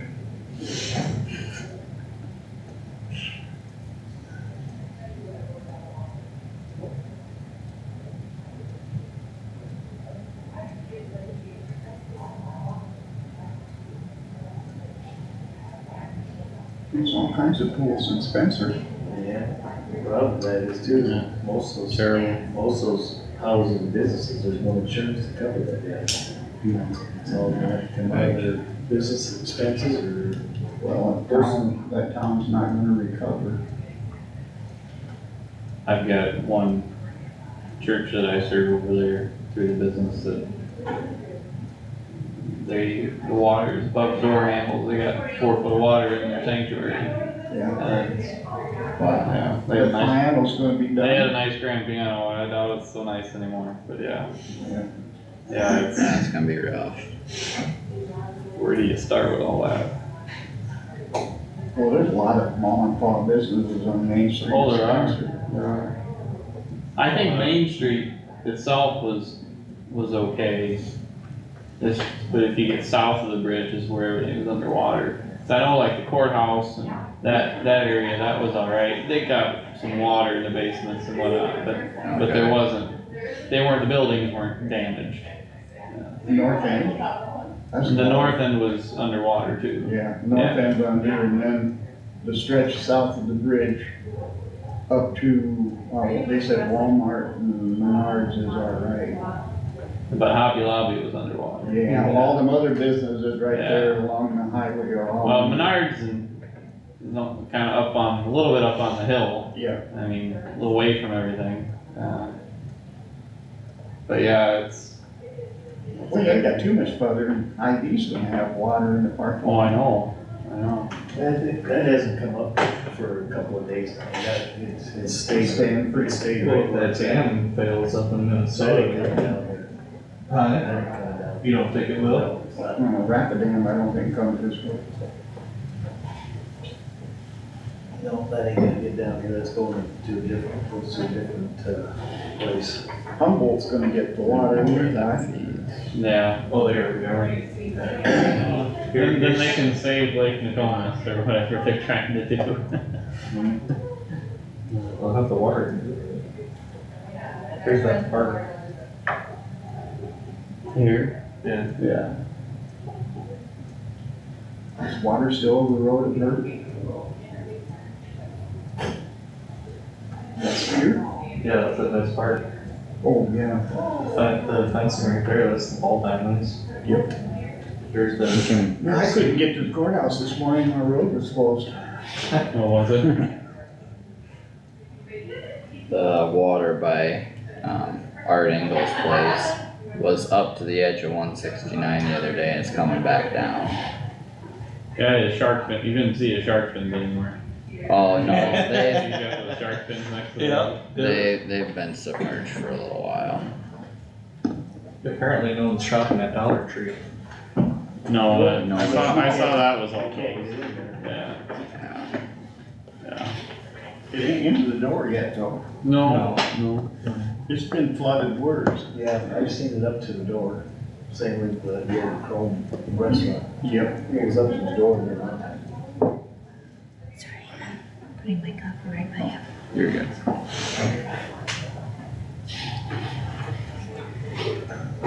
Yeah, the other day I was It's Marge coming in. And she- headed down to Hy-Vee to get some stuff and I looked over at the dishes and how full they were.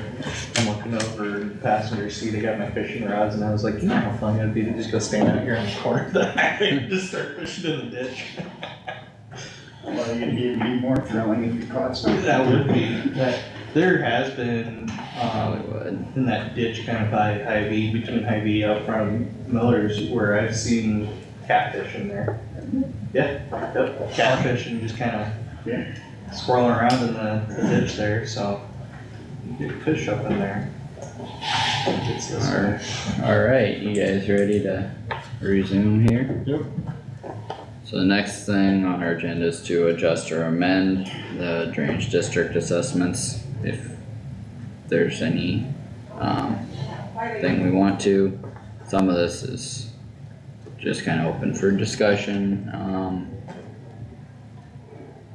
Marge, do you wanna start with anything, or? I added what's collecting on each Yep. one of the waivers that are on there. Yep.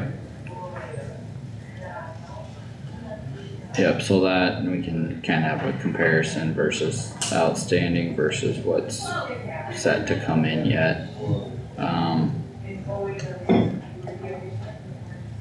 Why is there so much outstanding on like lateral forward?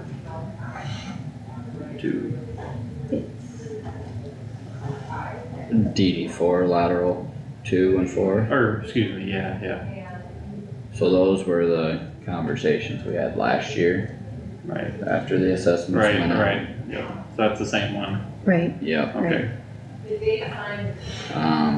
Lateral 2 is, it's got 71 outstanding and collecting is 86. So that one was taken care of with last year's assessment. yes. Lateral 4, we postponed and we're going to address that this year.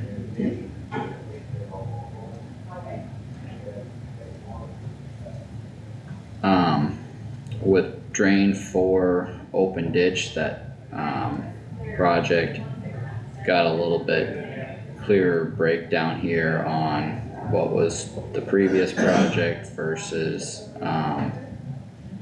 the most recent one that McCarty's did. And we've got some more updated information from Leon with what we expect to get from FEMA yet for reimbursement. The challenge is we have no timeline on when we'll get those funds. We just got a project closed out that had been submitted in 2021 and we just finally got that completed through FEMA. So, it could be a little while and that's one of the reasons we probably need to assess more out than we had originally planned, when we were talking at the public hearings, because otherwise we'll continue to rack up interest. So, FEMA's out of money unless the government appropriates more. I don't have any, That's what No. the news said, so. well, with all the things going on, I'm not surprised. But they'll pay them on the older and they do like, we've got, what is it, almost $1 million already? Just for drain 4, was it 950. 950 roughly? Yeah. So we've got almost $1 million already in the bank account for the, payments we've already submitted to them. From FEMA or? Yes, from FEMA, yep, so, even if we didn't get another dollar from FEMA, we'd be over 50% paid already. And we should get more money, it's just mostly a question of when. The project costs more than what we originally estimated it to be. In what way? Well, it started out So at which project is he talking about? This one, yeah. No, the And bid so was we've received roughly 1.3 how much million on if I that? remember right, Yeah. and they didn't go much over that. I think we had a couple smaller change And orders, so this is But the we did- assessment. we did have, some other repairs in the district, plus we had, follow-up repairs from ice and stuff that damaged pipes after that was completed. So there are some bills on that account that aren't eligible for FEMA funding, basically, so, yeah. But if all goes as planned, I would say we should be in the $500,000 ballpark to come in yet, so. Just for the open ditch. That includes the state, Right, 10%. yeah. Yes, that includes the We haven't state. got any of that yet. Nope. Nope.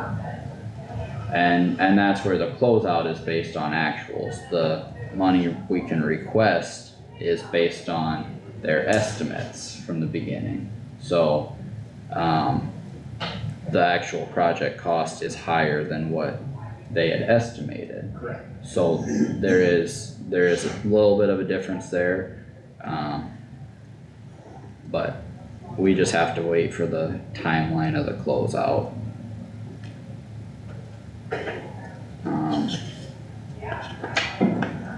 And then there was I don't know if we wanna talk on 110 next, or, And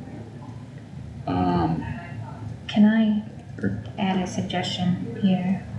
So these sheets do not have the information that I'd like them to have. Can we have a column that has what the project cost was on there? So then when I'm looking at the assessment amounts, I know what the original cost of the project was and you guys have the same information? and I talked to Marge about like structuring this a little different, and one of the things we talked about was having like actually columns on the left-hand side of the outstanding balance, the column of what's collecting, and then comments more in the middle. That wouldn't quite touch what you're talking about, but, I don't know if you'd be able to incorporate it on a sheet this size, or if we'd need, like, we could maybe do attachments for major projects where it kinda had a summary sheet, cause we could do like the, final pay app of each project that would show the cost, and then have the engineering. Your And interest usually is awful expensive and that's hard to track. Right. Yeah. Your waivers come in, you don't know what the interest is. Yeah. That's- Well, and that's why it's, to me, it's important to know what the project costs, because if you don't know what the project costs, if you don't know what FEMA's paying, you don't know, you're not gonna know anything about the interest at all. Right. So you have to have that information in front of you in order Well, to know that. Mhm. the original interest cost is what really gets you Right. before you collect anything. A Yeah. lot of times Right. it's 2 years. Well, Yeah. and, yep, yeah, and that's where with this most recent FEMA project, we're actually in possibly better shape than with a typical project, because we got money before we were even done digging dirt. But So, we still had But interest. we Right. still had interest racking up, especially when you have a But- project of that magnitude, it adds up fast. FEMA's supposed to pay the interest. It's No, part, yeah, it is, isn't it? I don't think they pay interest. So the interest amount comes from the engineer, correct? So the interest is Right. accruing from the time the project starts till the end of the project, is that correct? So On the the stamp interest one. accrues when we approve the bills in the boardroom. So There's like no the- interest during the time the project is happening. There is interest during the time of the project, so when we have drainage bills, the first Tuesday of every month, when we approve that, that's when the interest starts for each Okay. bill individually. Okay, Well, we can have interest on a warrant to the engineering firm before it's even approved.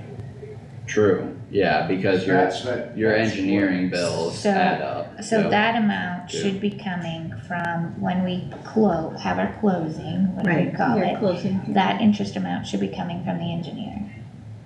But it should also be balanced to what bills we've received, is that correct? The engineering Yes, firm is supposed to tabulate the interest, but McClure's didn't do it on several Right. projects. But I'm trying to figure out a way that we can balance so that that doesn't happen. So that should also, so what their cost is should also be the cost of what we receive.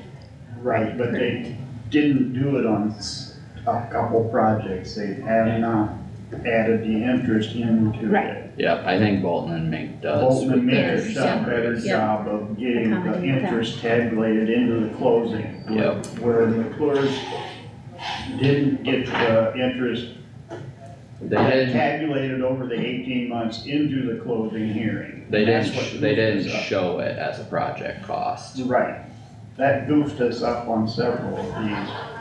Yep, I guess my point is, Going we forward. need to prevent this from Yes. happening going forward. Yep. So we need to be making sure that all of that information is listed, yep, In the so we closing. can compare it to what they are submitting, correct?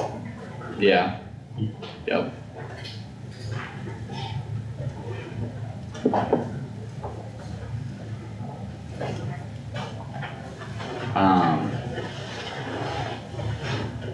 Does anyone else have any thoughts on how we can best accomplish that too? I do have some meetings this week when I'm at BISAC, to talk to some other auditors about how they do things in their offices. To auditors that have solutions like we do. Maybe there's other reports or other things out there that we aren't aware of, to figure out. That we can run. Yeah, Mm-hmm. to figure And out how just to. the last 2 years, Solutions has given us that option to be able to see the current interest as of June 30th. Okay. So, hopefully we can come up with more solutions. Yep, and that's some of the things Marge and I had talked about of the outstanding balance, especially on like drain 4, for example. If we hold off on assessing until we actually get the rest of the money from FEMA, depending on whether that comes in a month or in 2 or 3 years, would substantially change how much interest we're paying, so Yeah, we need 6% to. on 700,000 is a lot of dollars for. Well, that'd be 5%, but But if you hold it off, still adds up quick. sorry, if you hold off, then the interest is still accruing though, Yes. correct? Exactly. So no matter what, you're gonna have interest accruing. Yep, so that's one of the reasons we need to assess enough to make sure we're covering our bases.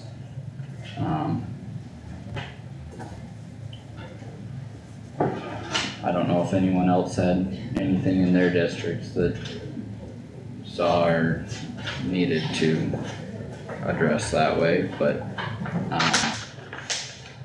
otherwise Marge and I had also talked about 110. And you can And probably that's the talk to more of the, situation with that improvement project and then repairs that have been necessary on the old line. We've had 6 repair requests that have come in the end of 23 and this spring. Yep, And in the process of checking on that, that was another one of the McClure projects that didn't have enough interest included in the first assessment. So, and then subsequent repairs after that too. yeah, Yep. and there'll be more repairs coming in on that one. So how much is that? The outstanding is this one, and the interest is the amount that's being collected in waivers.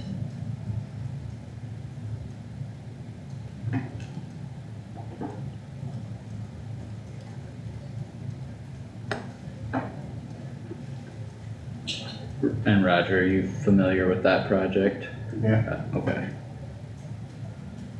that was a big project. And it has parallel, they left the main, and then they did a improvement with a parallel main alongside the old tile. So we've had a few repairs on that. So this project was originally from 2016, right? Yes, And then they had repairs done 23, 24. and a couple of years ago too, also.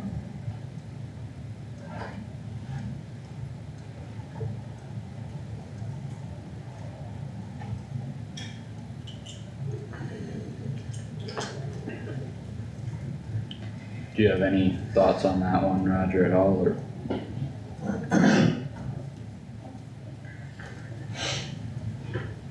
No, was that did we collect everything that we needed for crop damage? Was that one that we didn't get everything on crop damage? I don't remember. I'm not sure. There's some that, you know, that, They added later or, yeah, they added crop damage in after we had the closing. it could be, I'd have to check on that. But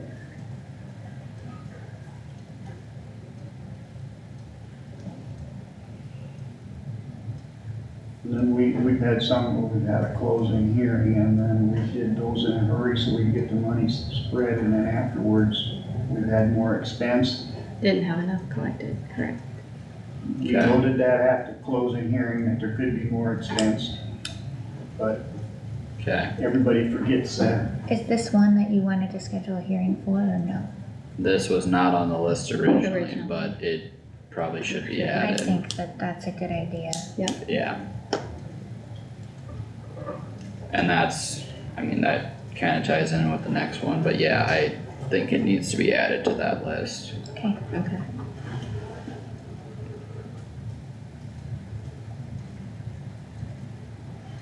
So I guess those were kinda some of the bigger highlights I had. I don't know, anyone else have anything?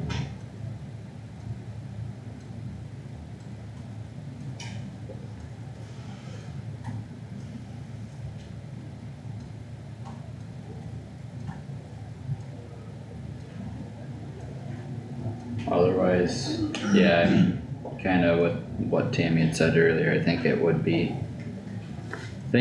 I don't know if it'll fit on this exact sheet or if we do like another Excel sheet with it to kinda outline and do a summary for each of those projects, but, or if it's some form of a attachment or something, but yeah, especially the big improvement projects, I think we probably need to have a Well, little usually more those are information. The closing, but Yeah. now that we have the interest access, we can. And I'm hoping Yeah. that there's more reports that we can be printing from Solutions. If not, there might be something we can submit to Solutions saying, this is what we need. So we're not trying to report in two different places, Yep, getting a typo. There should be, we should be able to get that information in one place. yep, yep, So if there isn't, then that might be something we can submit to Solutions and say, hey, is this a report you can and work on? ask them to Yes, design it. yes. Okay, yeah, I like that idea too. Because this can't, there has to be a better way. Yep. So. I guess. Any questions from the board on any of this? Get her done. Well, then I'll make a motion to adjust or amend the fall 2024 drainage district assessments to what we have in our folder here. Is there a second to that? Yeah, I'll second it. Okay, thanks. Any further discussion or any questions? All those in favor say aye. Any opposed say nay. Motion carried unanimous. And then next up is setting dates and times for public hearings. And as we just talked about, I think we need to add 110 to that list that we previously had. Marge, do you have Marge and Tammy, do you guys have recommended dates or what would work as far as, schedule, workload for getting stuff printed and mailed, all that? Probably August, into August or what? What are you thinking? That's why I didn't know.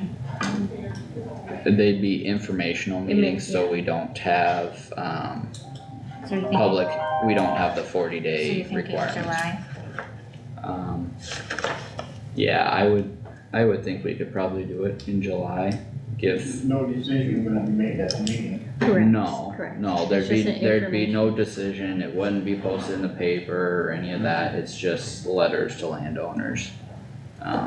So, it's really printing out notices, putting them in envelopes and all that, So you're gonna have them all at the same time, or you're gonna spread them out the same day? How many is there, 3? You got drain 4 and drain 110.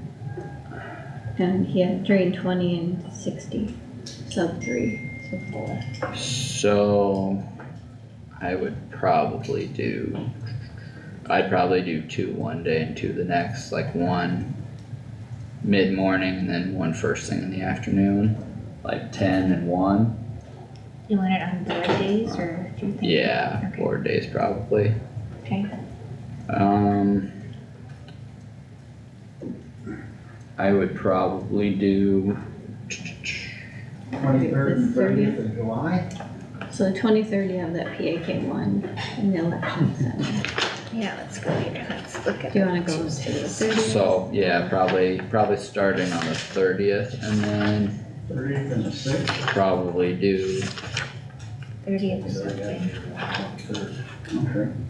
6th is open. yep, we Yeah, that's on were the talking about that on the 23rd. Yeah. So we have 4, 20, 60 sub 3, and then 110. Yeah. So I'd probably do 60 sub 3 on the morning, like 10 AM on, is that the July. 20? 30th, Yeah, 30th, yep. And then, 110 in the afternoon at 1. Would you say 10 AM, which one? 60 sub 3. Yeah, and I'll have Marge repeat all these, or Tammy when we're done, and then probably drain 20 at 10 and on the next Tuesday, the 6th. And then DD4 at 1 on August 6th.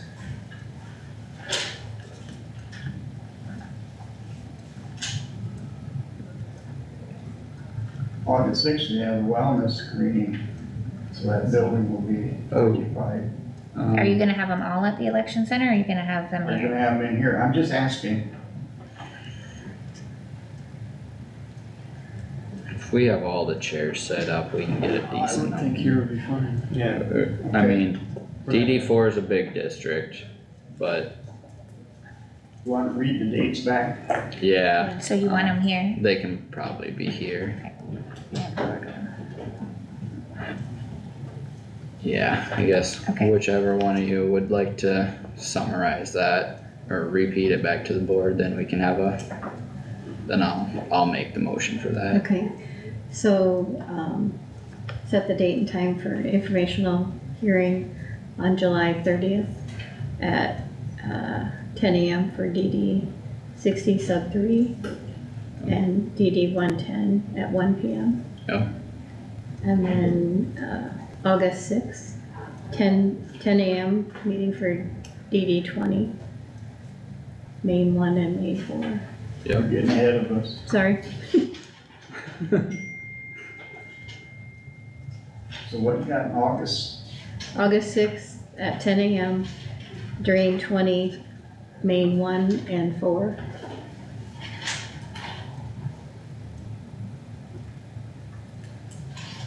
At And, 1 o'clock, drain 4. Yep, and yes, and 1 o'clock at drain 4 for August 6th. yep, Okay. and all of them being here in our boardroom. Good, in case somebody asks, at least I got it wrote down. Yep.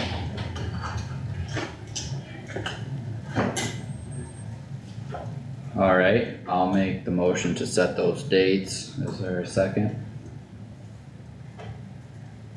I'll second Okay.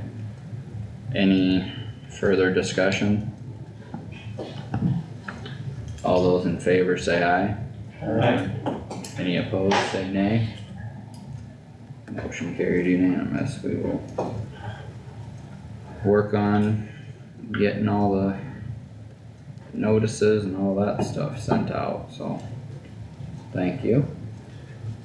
Next, we got some repair requests.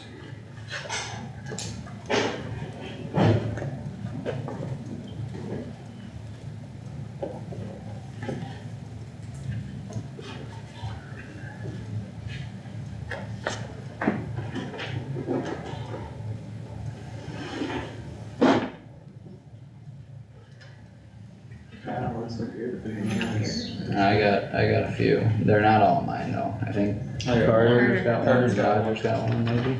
Carter got a couple there. I didn't have any, so that's great. Oh, okay. They're on, No, they are mine now. okay, check it. I just got the one that I made out last week. Have at her, Carter. Okay, we got, number 64 and 91 on the main tile. This is out over in Wesley 8. We've had some issues there before in the CRP on Bolinas' ground, but filled it out for Tony Sink, who's a tenant, and gonna have Cody Dornbeer.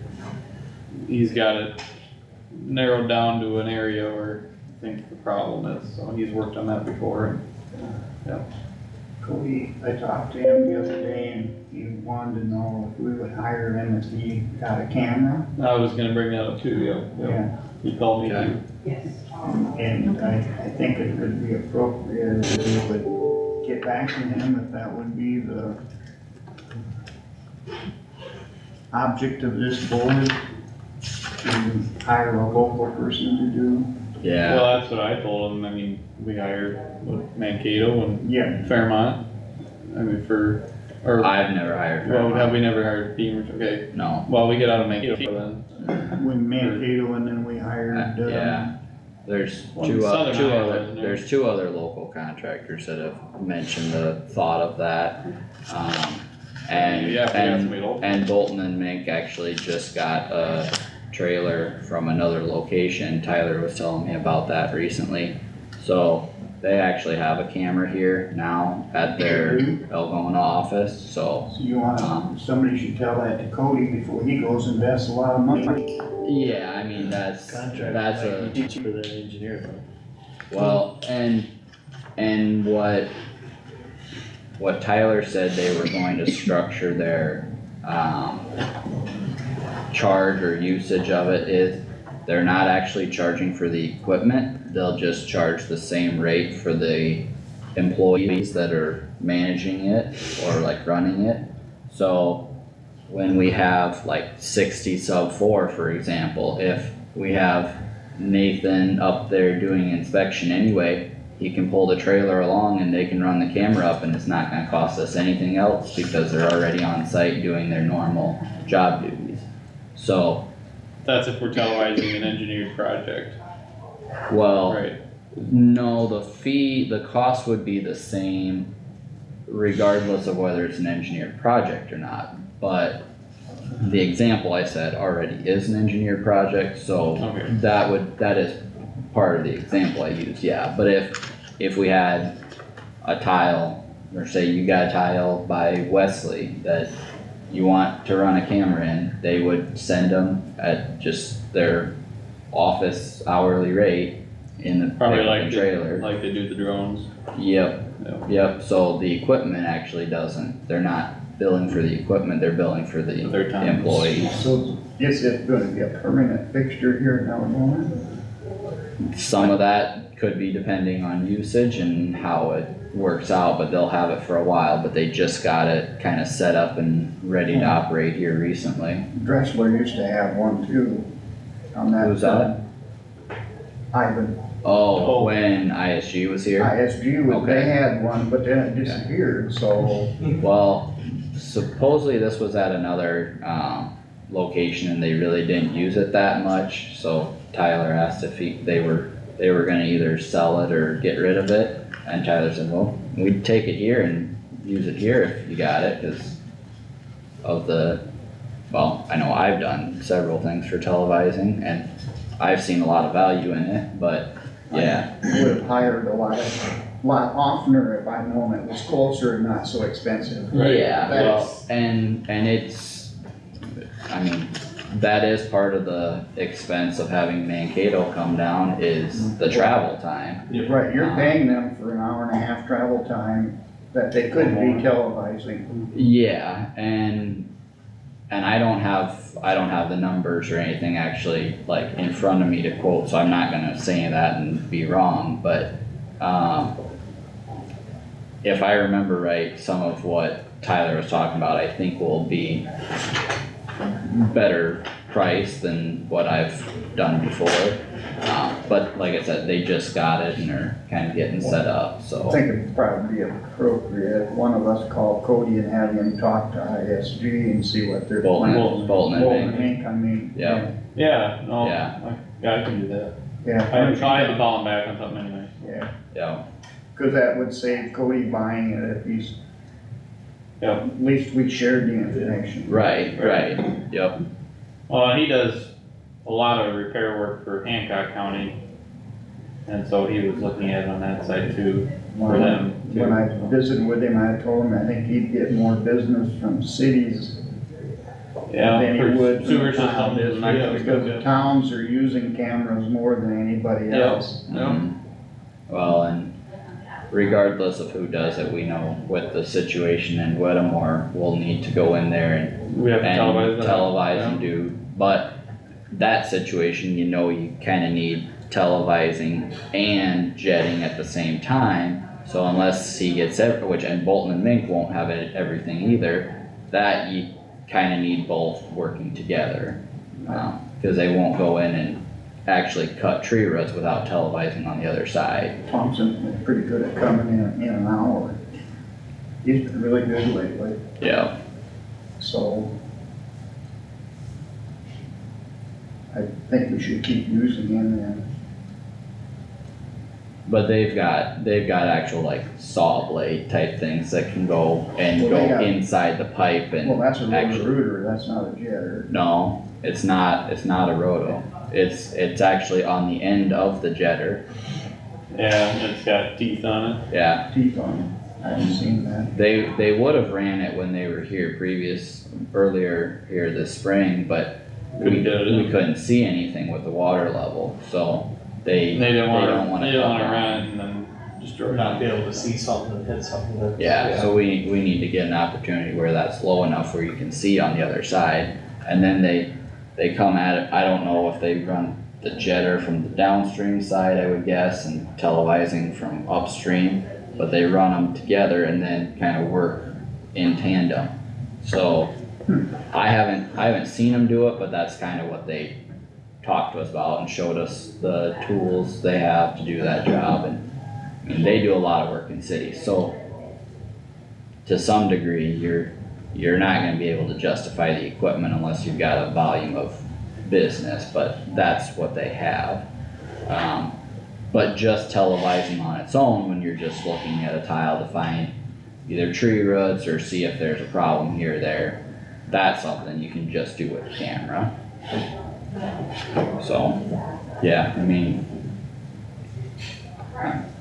I'm all for the most cost-effective way to get it done with the good quality, of course, but Bolton and Mink is a new tool in the toolbox since they just got that trailer here and their staff trained up on it and stuff, so.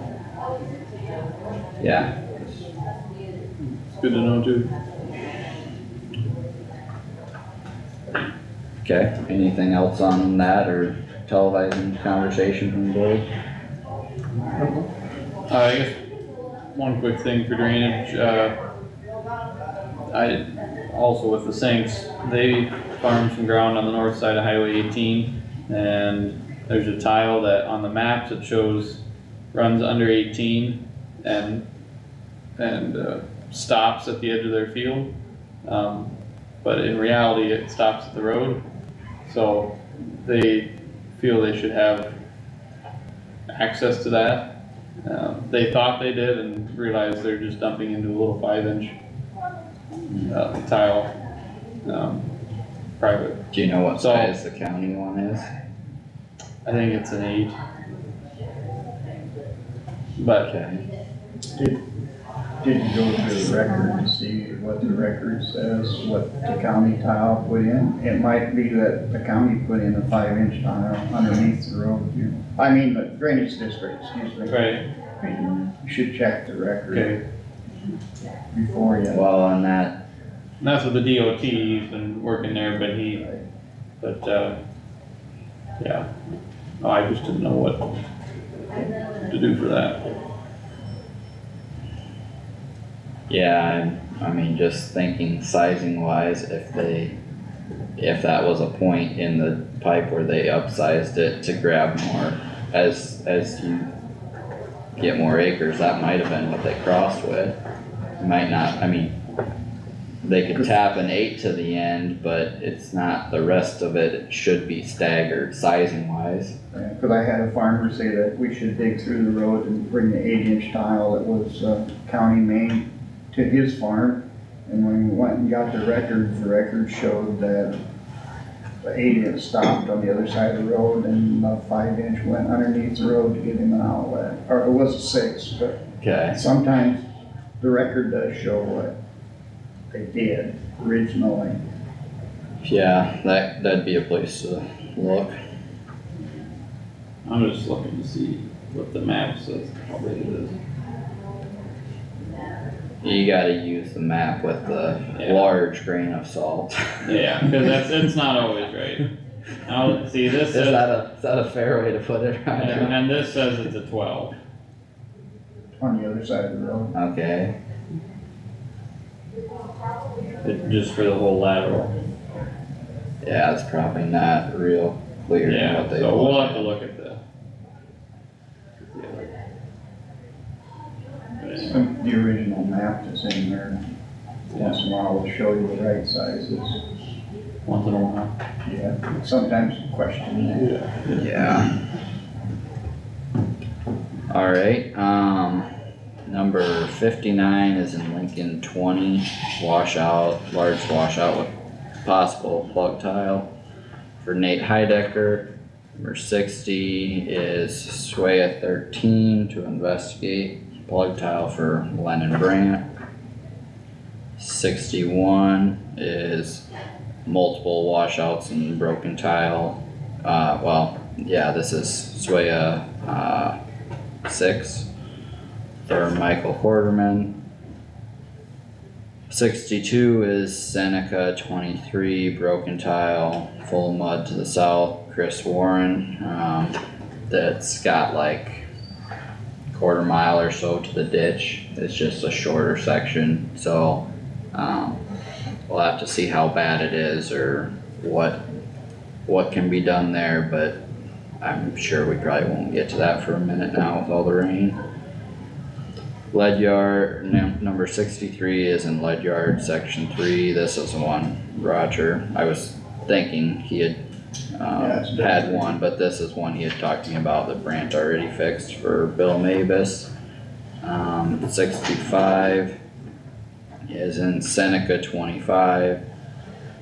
Blair already did this, I believe, with plugged or broken tile, and there's tree roots in it for Denny Bollig, so that is my stack of Christmas presents for the day.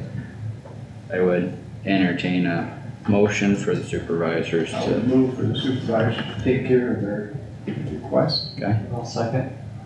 any further discussion or questions? All those in favor say aye. Alright, Any opposed say nay. Had to take advantage of it once. Motion carried unanimous. Yeah, the times when me and Roger don't have requests are few and far between.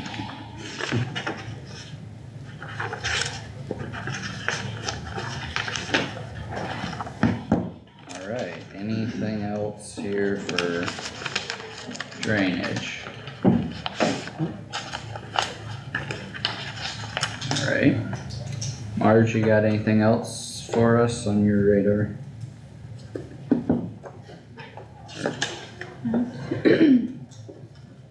Sure, when the water starts to subside, we'll probably have a bunch more. Yeah, I guess on just kinda status, or brief status update on 60. Sub 4, Doug talked about trying to do the boring. I think you guys would have had emails from the secondary road department with some, lack of, not enough traffic control a couple times, but that had been resolved, I believe. But now with all that being underwater, it looks pretty ugly up there. One of the big problems we've got now is the materials that were on site and stored have tile all over the place. Moved by wind and water and I think there's some plastic culverts, blue. yeah, there's stuff that went quite a ways. Yeah. And so there's gonna be some crop damage from that.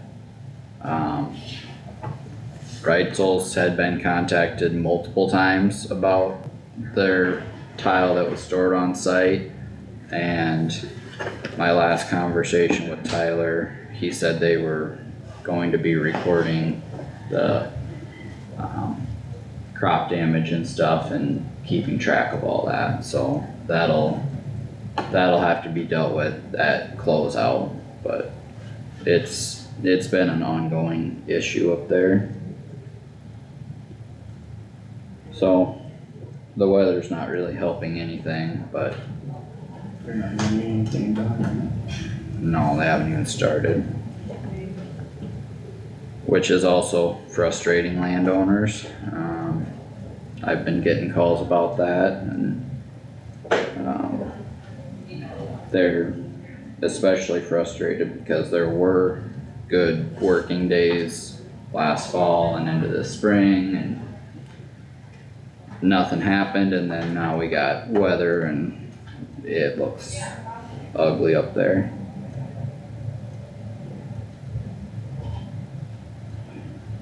But I don't know how long it's gonna take to drain, so we'll find out, I suppose. But there's mine.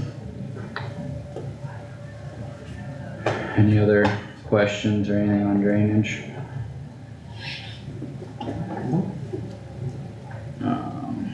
Okay, well, thank you, Marge. We can move on to general discussion here on the lease for the emergency response complex. We got the, kind of stuff that the template that Todd had provided in our packet here. Does Carissa need to come over? Do you guys have a preference on how you wanna go through this? Do we wanna call like Carissa and Phil, or having them in here? Do we wanna talk through some stuff generally as we go through it, line by line? Anyone have a place you wanna start, or? So you're gonna lease it to one individual or two? You lease it to one individual, then they can take care of it and sublease it to whoever they want to, can't they? No, we probably shouldn't do that. Well, it's here in the, says any assignment of this lease or subletting of the premises without the landlord's written permission shall, at the option of the landlord, make the rental for the balance of the lease term due and payable once. Yeah. I don't think we should have it just with one and allow one to sub out to other stuff. We've got multiple uses going on there. I think we need to retain control and have it structured in a way that it's shared for the purposes that it was intended. Spell out square feet then and everything else? Otherwise you're gonna have issues is all I'm trying to. Yeah, I think that's something we need to work with. incorporate in there of either annual review of kind of what square footage is requested or whatever by. And accessibility to the door and everything else has to be spelled out. Yeah. That's.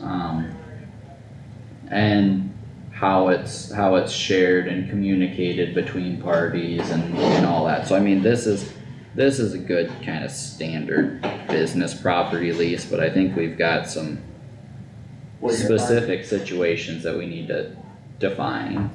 You're gonna have to define the cost Yep, to each individual that's using it. IT is in there and yeah, IT's ambulance got service. stuff, EMS has stuff in there, law enforcement uses it. They use primarily the other side, but they also use the, They use main the- building. They use the main building for training. Yep, so I mean, we need to have some of those other uses clearly defined and how that gets shared and communicated. If you make one person pay all of it, and then sublease, you're gonna run into troubles, is what Yeah. I'm trying to Yep. say. I would agree that that would be a recipe for disaster. I think, and actually that's where kind of, in like with repairs and maintenance and some of those, you can set and I don't remember exactly which line it shows, or it talks about it. It might be under the triple net. Oh, no, under multiple tenants, 2.1, multiple tenants. So if we have tenants responsible for something, their percentages may total less than 100%, because you might have one person that's got 10%, one person that's got 20, one person that's got 40, and another person that's got 30 or something. So you could have multiple breaks to that, but then you would have multiple copies and multiple agreements of the lease for the same building. But that could be broken down in a percentage. Some of it could be figured, we could have it start out like square foot, what are they kind of using, or what do they expect to need now, and have that as a rough starting point. I don't know, just food for thought. That's why I said rent to one person and let the other ones worry about it. But, Yeah, so, before we go too far, if the air conditioning quits or a heater quits, are you expecting the tenant to fix it, replace it? You're gonna have to spell that out. yep, that's part of the lease here, how those costs are structured, and really, maybe some of that just comes down to how much we're charging for rent, or if we are. I mean, if we're paying for all the repairs, especially all of them, then we need rent to offset that. If they're responsible for maintenance and upkeep of the building, then you don't need as much in rent. So some of that could be preference on where those figures get distributed. And for budgeting purposes, it might be easier for the tenants to have a fixed expense rather than variable, but it's hard to say. That's where I'm trying to get to. Mm-hmm. Are you gonna have the tenant pay for all the repairs, or if the board of supervisors gonna pay for repairs, then you're gonna have to charge more Rent, yep, for your rent, and is it going to be at a cost that's obtrusive to the individual? to the ones using it right now. Yeah, cause their budget's gonna have to take those dollars into consideration. Right now, nobody's paying for nothing except we are. Yep, And how many years you gonna have the lease for? 1 year at a time? we could do it that way, otherwise there are, kind of structures for renewal farther down, like it's section 8. B has first renewal term, second renewal term, or others. We could do something structured out over 1, 2, 3 years. I probably wouldn't recommend any more than 3, but, Well, if you even do 1 year, it renews itself unless you send them notice. depends on the terminology here. It doesn't have to automatically renew. This one would terminate, letter A, this lease shall terminate upon expiration of the original term. Or if it expressly provides for an option to renew, then it could follow that, but basically it would terminate unless we give an option to renew.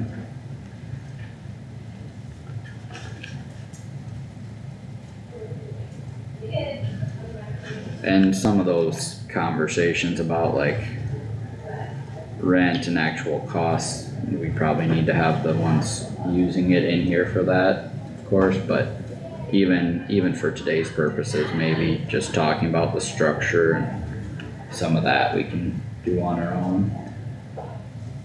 But I don't know if anyone, The tenant's gonna have to be in here when you talk about cost. oh, And yeah, sharing how you're going to do it. how this, But today, I think you should get some idea about what you're even thinking about for structure. yeah, and that's where, for us to have them in the room, we probably need to have some sort of idea on how we want it structured, that way they can fill in the pieces within that structure. I mean, as far as sharing space, do you guys have any other thoughts on how to divide that up? I think, like, I would say long-term storage, like if you're gonna have a vehicle in there for a weekend while a storm's bad, I'm not really worried about that. But if it's something, or, well, an ambulance that's parked there for months on end or whatever, that would be something you actually incorporate. But One I of the would- things I question is that space where, you know, the tables are set up for like the training and meetings and stuff like that. That's what I would consider a shared space, because, you know, both the EMA and EMS use. and law enforcement and Yep. E911. Yep. And, I mean, Because there's it's a lot not of just like being able to divide out, okay, this is your storage space, this is your storage space. It has to be, you know, that area is a shared space, so it's. well, and that's I don't know probably if we can- something we just You- wouldn't charge for. And then all the space to the south of what we need is used by other people other than.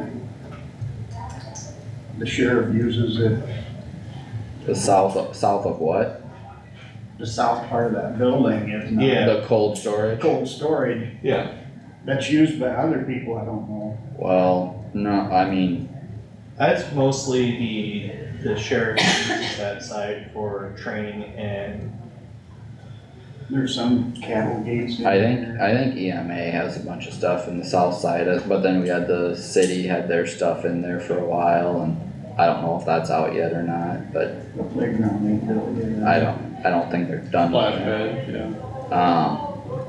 But some of that would be, I mean, if you had a figure on square footage or a way to structure that, it could be made relatively simple, I would think.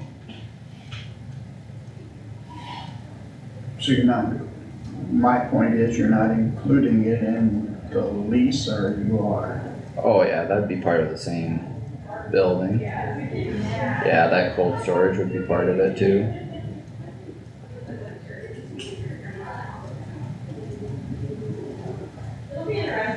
And I think part of Todd's point was with EMA being a separate agency, it's not like the sheriff's department that's actually Kossuth County only. EMS is Kossuth County only, they do have their own levy, but,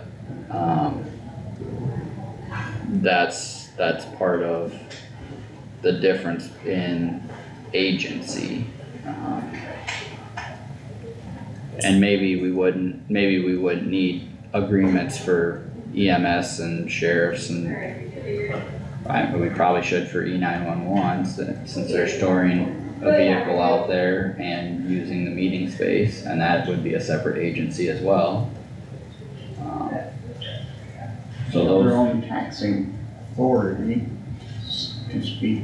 well, and Through the they county. get revenues through the phones. Right. So they have their own really taxing authority. Yep. So that's kind of the, As does Big the pieces. ambulance service, as does. But the difference with the ambulance is their board is just an advisory board. Right, and it's a direct county department. Yeah. it's kinda like we don't charge Dan Green or Donna for use of The- renting an office space. Yeah. You know, and I see that, that's a direct county department, Yes, right. Yep, whereas EMA and 911 are different. yep, And that's why Todd thought that this was needed. yep. Yeah, he touched on that a little bit when he was in the boardroom of the agency differences. Well, we don't charge the drainage districts anything either. Yeah, but they're not using buildings. Well, we use Marge. We use the So, drainage room. We charge March rent. Yeah, we charge rent for Marge. You need to have a lease agreement for March. Yep, we're gonna have to get a lease agreement for Marge. And then part of that argument too is when we use the boardroom for drainage meetings. Yep, that's So, nothing to I mean, do with, that's a space that's, but But that's in it's- that's in the code of Iowa that if they don't have their own trustees, the supervisors by are default. trustees by default, so that is It is a. it is a legal requirement of this office. I'm just bringing it up. And I mean, the same would apply for drainage, that is It's a duty. duties of the auditor's office, so that's, I mean, I get the humor, but yeah,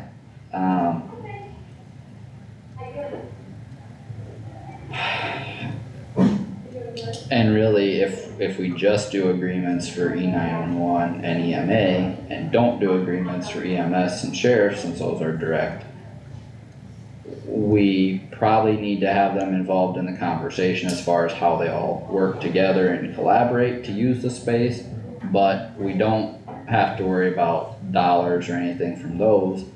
But then when we break down the percentages, we need to have that incorporated in our mind of how they all mesh together.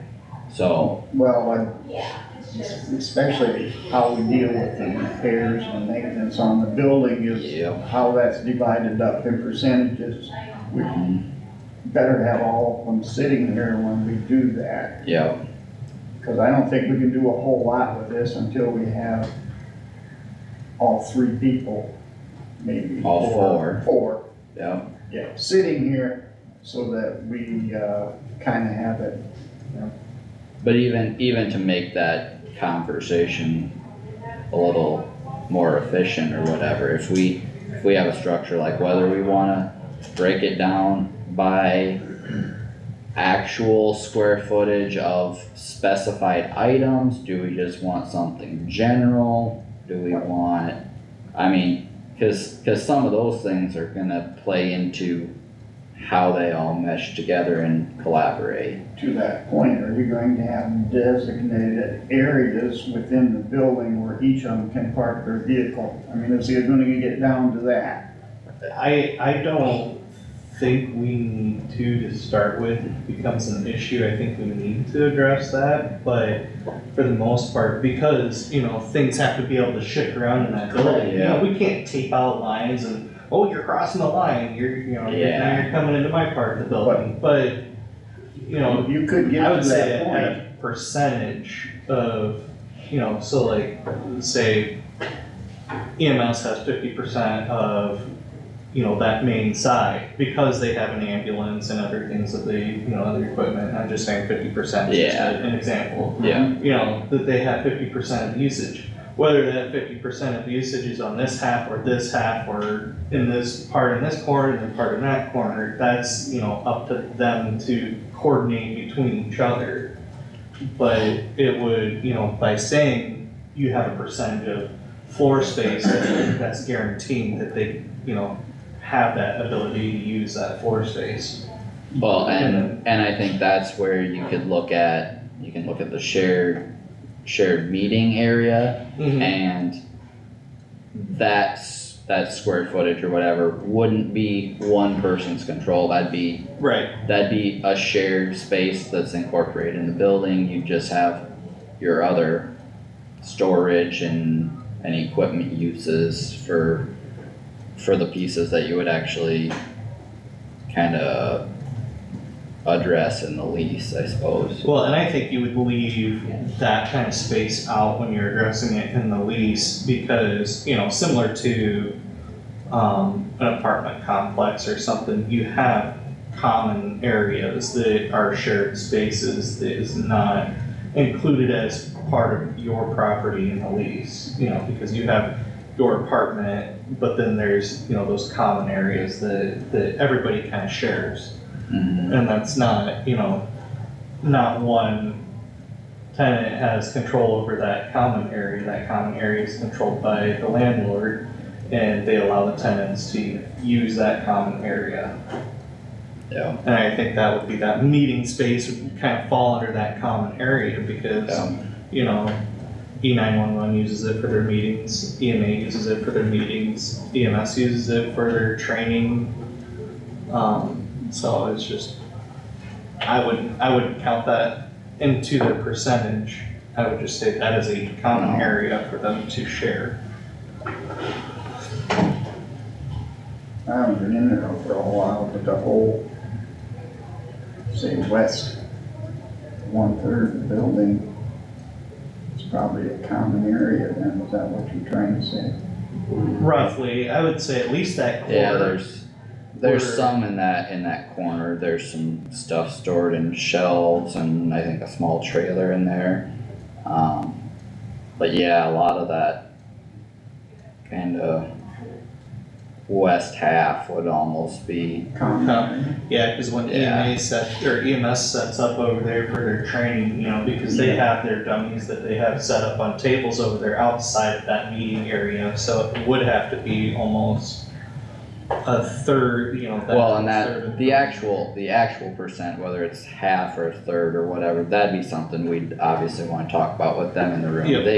They can tell us how much space that they need for that shared meeting I was space. just thinking when I was in But there, yeah. I didn't see nothing in that. It's generally open, the last time I was in At there. least one. Well, and I think they Yeah. leave that open so then that way they can set extra tables up when they do have their, you know, CPR training courses and stuff like that. When they have to have those extra tables with the dummies set up to do that training on, Yeah, so.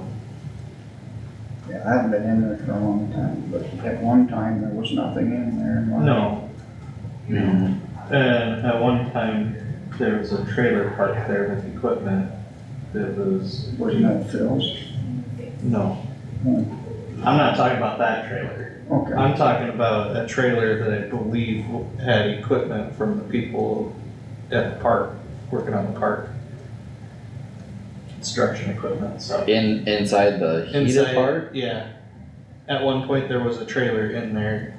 I'm fairly certain it's gone now, but, there was a smaller utility trailer parked in there that had some construction equipment from the people across the road working on the park. Last time I was there, Phil had a trailer sitting on that part when he was cleaning out the Yeah, upstairs.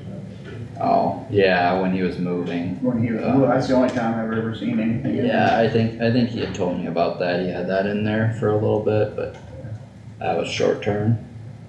And that's where it's like, okay, if you got open space in the building and you got moving or a storm coming in and you want an extra vehicle or two, who cares about that? It's the long-term consistent use and that I think is more of a, And I think as long as Focus. there's communication had between the different entities that have the lease there, as long as there's, you know, good communication about, hey, I've got some extra equipment that I need to put in here, you know, are you guys fine with that? You know, as long as that communication is happening, I don't think we need to put down lines in the building to tape off certain areas. That south door been fixed Yeah, the title of the. on the cold storage.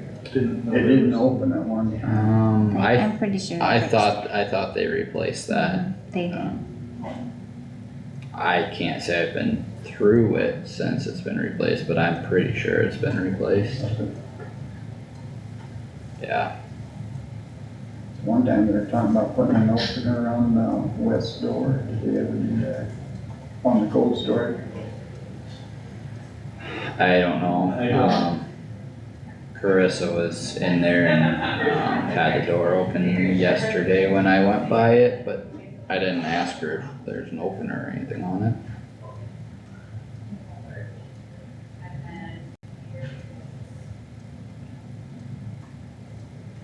I don't know, and obviously there's no decision today, just kind of first conversation, any big thoughts that way or whatever, but I don't know. We also have to look at, you know, which entity uses the space the most, you know, because that's gonna play into the percentage of, especially the heating, air conditioning, you know, the electrical, you know, who's using that building primarily.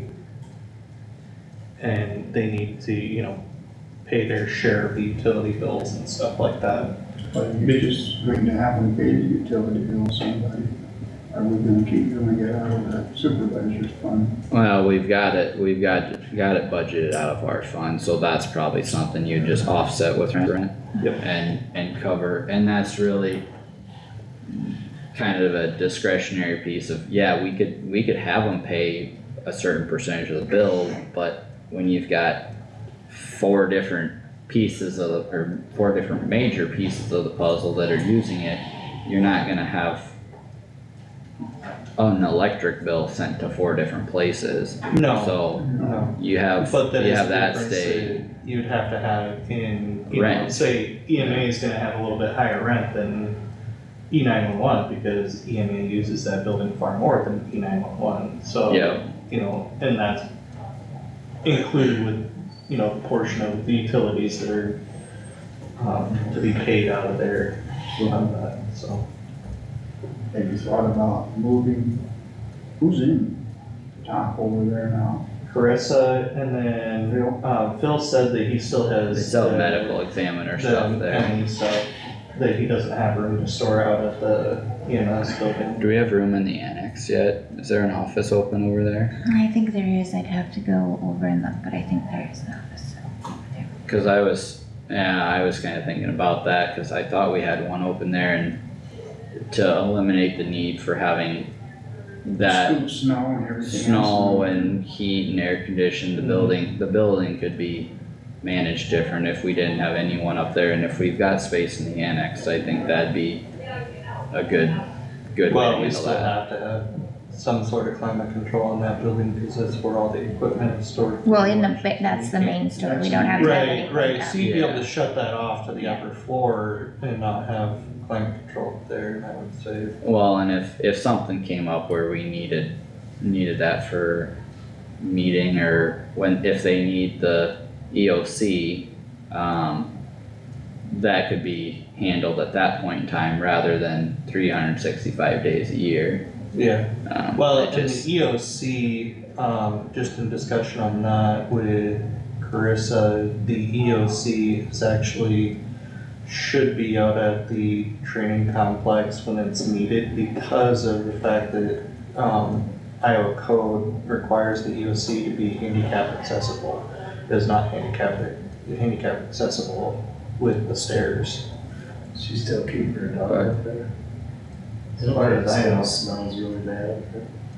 I haven't noticed anything lately when I've been over the building. It doesn't, I mean, she keeps it pretty clean. Yeah, it's. I know the EOC used to be out of the law enforcement center when they had stuff going there. I mean, Dave's office used to be over there, but with all of our dispatch and law enforcement being over there, I think it would make more sense to have that in the sheriff's office or in the law enforcement center than over at another building cause we don't have a backup generator over there, do we? I don't Or know, do we? I don't know. Over I know- the new building. Yeah, I know we talked about it, but I think that was We didn't do it. I don't think we did it, cause that's like a $40,000 expense, and you can't have And then we you did, can't have an EOC where you don't have Backup guaranteed power. Yeah. I mean, and I don't, we have to put an LP tank in and either that or a diesel generator, and you'd have to switch the diesel fuel out before we could have a long conversation Yeah, on that. and- Decided it didn't work. no, it's not justified for that, and if the space is only being used for storage and meetings primarily, we have no reason to do that, so to run an EOC out of a building that's not set up for that does not make sense. Well, and I think part of that needs to be talked over with Carissa too, because it was under my understanding that that building would be used for emergency shelter as well. Yes, I think so. And we talked about, the city has their own power plant. So there's not as much need for a generator over there. Yeah. If it were If something. the grid goes down, the city has its own grid, Right. essentially. I don't know, I can see like shelter if we had a tornado come through and you needed a place for people to have a roof over their head. If everybody doesn't have power, you're probably not gonna need it, or it's not gonna be as critical in that building, everyone's gonna be dealing with the same type of situation. It would be though, because of the fact that they would be handling medical, it would be considered a medical station as well.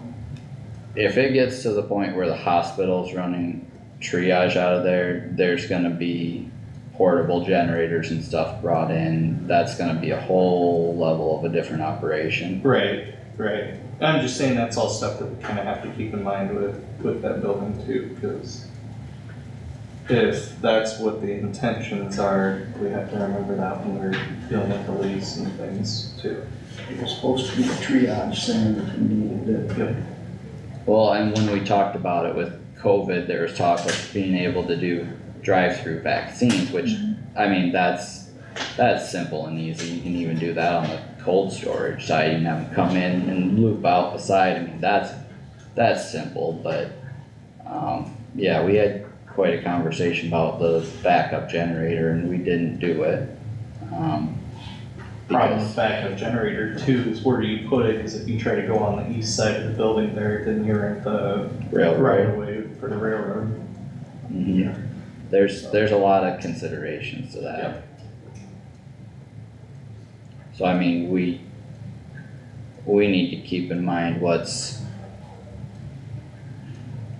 makes the most sense for the use of that building too, not just what it could possibly be, I mean, even when all that stuff went down and they needed places to triage or to do like vaccines and stuff with COVID, Testing sites. they did it out at, out at Ernie Williams, so like, we gotta keep the other possibilities in mind too, I mean, we've got KC Hall, we've got other things in town that we don't have to be the sole source for everything.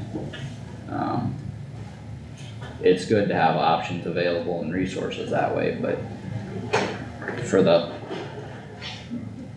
potential of what's gonna happen, I mean, the EOC being activated could be from flooding like we're dealing with, could be from a tornado, could be from anything, could be for COVID, could be whatever. So that's a little bit more of a regular or expected situation rather than, I don't know, like tornado that went through Greenfield. You can only do so much to prepare for some of that, and what happens if the building gets wiped out by a tornado too? I mean, you just, We're trying to be around. Yeah, I think we're gonna have to have the 4 people in here and sit down and discuss it, because I'm no expert on what they Yeah. do and don't do in Yeah. that building. is there anything else you guys wanna talk through here today, or do we want to coordinate with the, department heads that primarily have use out there and have them scheduled to come in and visit with us about it next time, or Set them up. like do a workshop type thing? Yeah, do it in the afternoon or do it later in the morning sometime. Okay, Did Todd say that there was any sort of deadline or any goal that we need to meet for time frame on this? or- I think it's our kind of personal preference on that. I don't think it's anything critical for. Things are existing as is in the meantime. Yeah, I mean, it's status quo for now, but Do you want somebody from her board coming too, Might not be a bad idea. so that it can be clear to the board members what we're talking about? wouldn't hurt, otherwise Josh's rep can convey it too. I guess Josh is on the board. Yeah, so I mean, But we could also get, Rick in here as well, because he's the chairman of the EMA commission, so. Rick Murphy? Rick Murphy, yeah. And he's talked to me a few times about it, so I know he's got pretty big interest in it, so. We can see if he'd be available to come in. who wants to coordinate all that? Well, I think we just need to set a date and then let the entities know, you know, we set a date for this time and this time. If it doesn't work, then, you know, we can reschedule it, but I think we just set a date and time and then get them the information of this is what's gonna be discussed. July 16th would give us a couple weeks in between, I mean, I don't know if you wanna handle, send it on an email, or if we want Tammy to send out an email to contact people and ask if that works for their schedule, or. I'm gonna be gone the whole week before, so I'm probably not a good person Okay. to send out the email, cause I won't be here to. Okay, I knew you said the 9th you were gone, Yeah. so, Well, okay.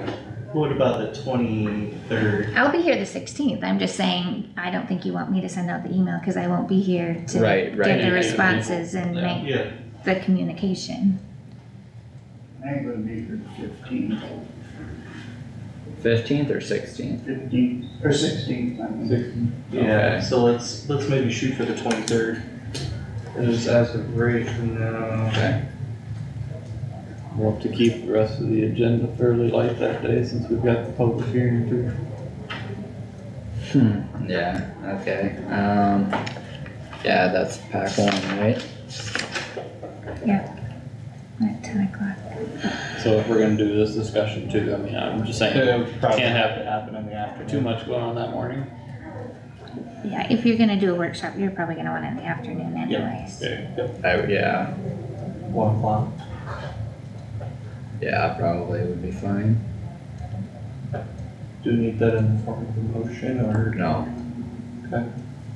And who's notifying them? That wasn't, that was not,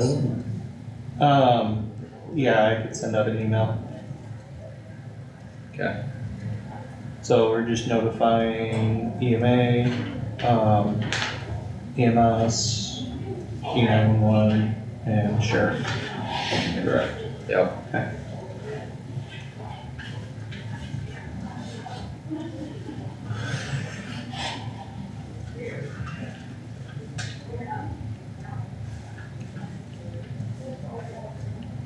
Alright, any other thoughts or comments or anything here for this discussion? Okay, and we can move on to discussion with our auditor. Okay. So, okay, so next week is the first of the new fiscal year. So we have a lot of the stuff that we have to do to get ready for the new fiscal year. That's like approved cash on hand, resolution for interfund transfers, approved resolution to draw warrants, resolution to transfer sums. I think the wages, approving the wages will be in there, and then acknowledge report for DD4 levels 40 and 42 and set date and time for public hearing. And one of the things that I want to talk about is one of the resolutions that you have to pass next Tuesday is the transfers. These notes over here. but I need to know what amount you want me to use, from rural services basic fund to secondary road fund, because the levy amount is 2,068,220, but the budget amount is 2,440,320, which is fine. I just need to know what amount you want me to use that it cannot exceed transferred to the secondary road fund. His budget says 2.4. That's the number you gotta use. Just gotta take the fund balance down. And right now, in rural services, our ending fund balance is at 2.8.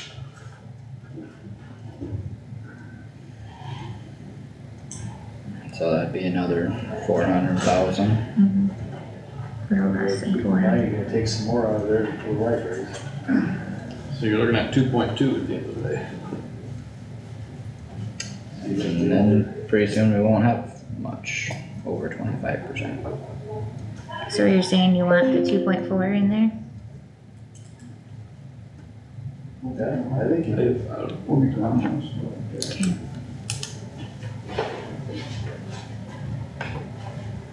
Okay, that's the amount that I will put in there then for that. What was our 25% number for that fund? I forget. So our expenditures are Let's get rid some water real fast.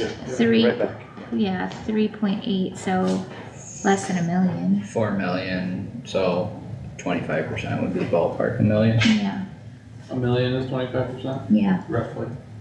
so we're over the 25%. So if we're at but we- 2.2 at the end of the day, it's still.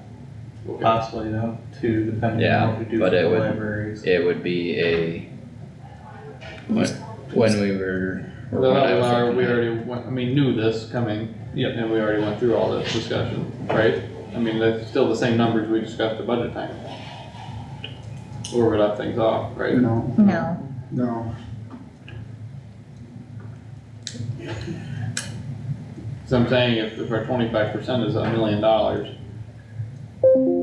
and we're gonna end at 2.2-ish if we go through the transfer in with the libraries, then we're 1.2 million well, the over our 25%, is that? the 2.4 is already budgeted, so this is for next year. So that's not gonna affect this number. Yeah, that won't. The 2.4 is not in the budget we're talking about, it's in next year's budget.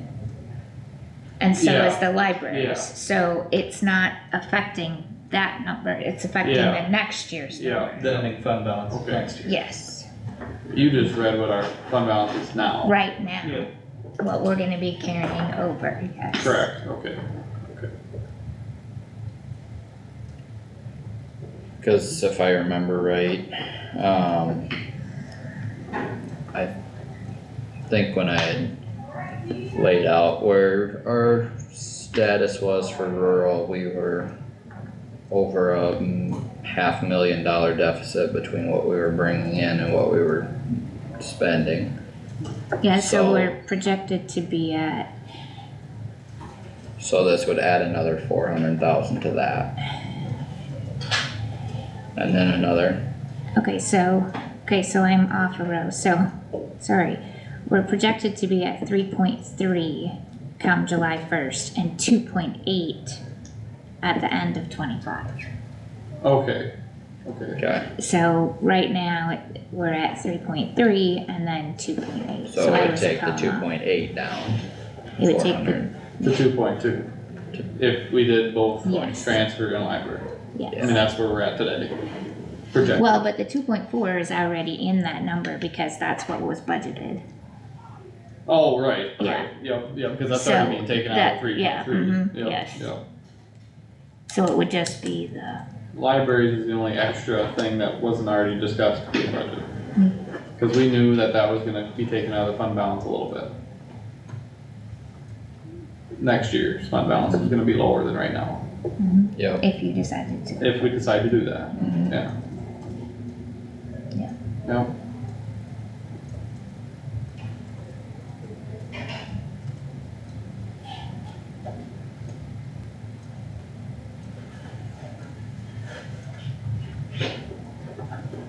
But remember, you're also gonna have, because you moved motor vehicle from the sheriff's office, that you're gonna have that 300,000 that's gonna be coming out, and that is projected in that amount. That's included Yeah, already. it's these are already included, but you do have these Mhm. things that are coming out of that, Yep, so, yep. so, okay, I will change it to, add it to 2.4, and I will let Doug know that. And then we're gonna add the lost in there, and that's 1 million. So that will be in there. Let's see.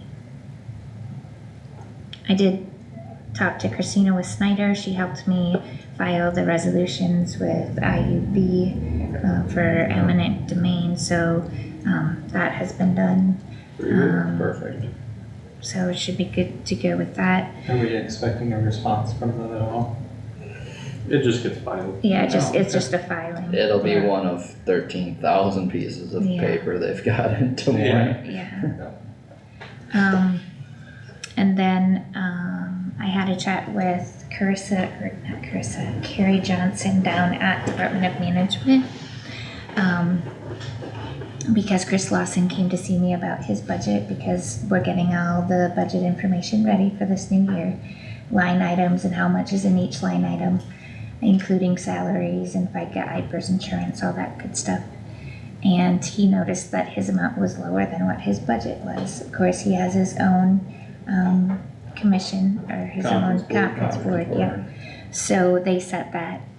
So I said, well, the board had said no raises across the board, so none were put in there. Carrie Johnson called and said that you cannot do that his budget has already been set, so those wages have to be set at that amount. So we have changed our records in our office that the assessor and the emergency management coordinator, their wages will be what they set in their budget. Because that's what I was told to do by the Department of Management. I know that's not what you guys asked, but that's what we're being told the Department of Management states we have to do. So does that mean the emergency management budget they presented to us is going to? She would also Or just get- wages? It's just wages. Just wages. Yeah, well, it's wages and anything that if I'm understanding it right, you don't have any control over their budget. So they can budget what they want, it's their board that determines what they can set. With Carissa's, you determine how much money you're giving her, Yeah. But- That would be in our budget. that would be yours, but you can't control what she does with that. We control the total dollar, the commission controls the line items of where those dollars go. So they control the wages. Yes. So if they, yeah, Is So- conservation the same? They didn't say anything about conservation to me, so, When he, I don't but when he presented his adjusted budget to us, they had taken the wages out. So when we Yeah. approved it, at that point, the wages were taken out for him.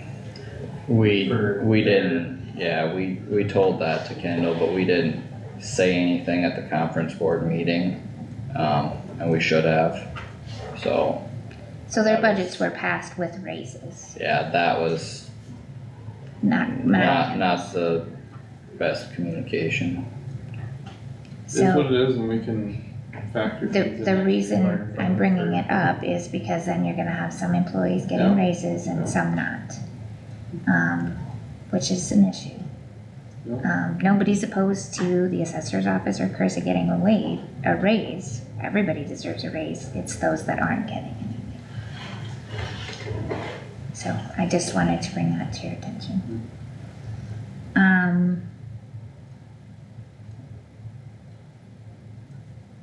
And I think that's all I have, which is enough.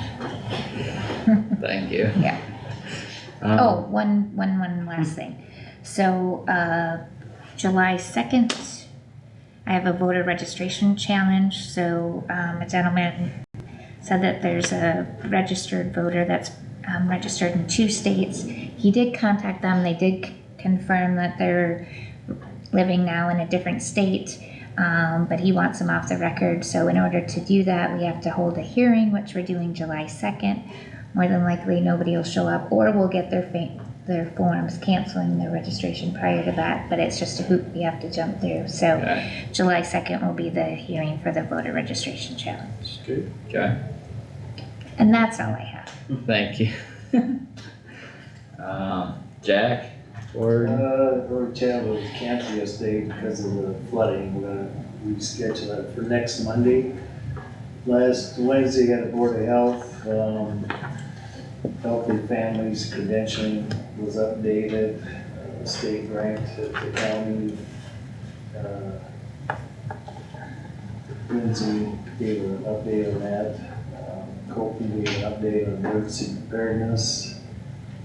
Aaron Montag gave a update on grants to counties, update for, they're increasing the amount that they use for plugging wells, that's going up. And, then there's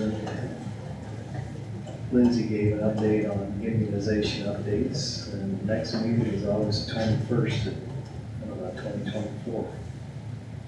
And the next Monday, looks like to be at the Early Childhood meeting in Bancroft. Roger? Had nothing, IDA canceled till the water goes down. No. Josh? I did not have any meetings. Or? I got care connections this afternoon and then Boone River Watershed Thursday. Okay. I have CAJDC on Friday, coming up. Yesterday, we had, NACO Ag and Rural Affairs Committee call for our proposed policy resolutions for the annual conference, which will be down in Florida. So that call was a couple hours yesterday. We went through, I think, 10, 3, 4, 5, 6, 7, 8, yeah, 10 resolutions that were for Agra plus 1 cross-claimed resolution.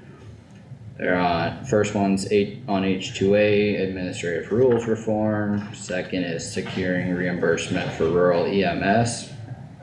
Third one is supporting the preservation of agriculture and natural resources viability and sustainability in areas of proposed alternative energy production. The fourth one is support for securing key county priorities in the 2024 Farm Bill. Next one is amending classification criteria for small meat processing plants.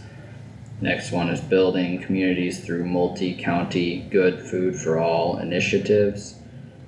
Next one is foreign ownership of U.S. agricultural land and assets.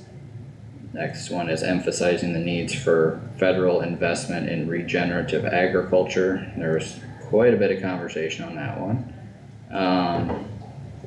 The next one is requesting that the USDA examine the impacts of NRCS conservation programs on the development of rural counties.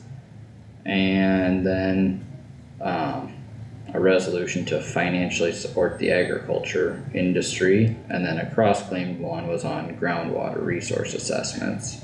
So those are the titles of the different resolutions that will be voted on at the annual conference. So there's discussion on several of them, but I think most will probably pass fairly easily. There will be a couple that I'm not real sure on.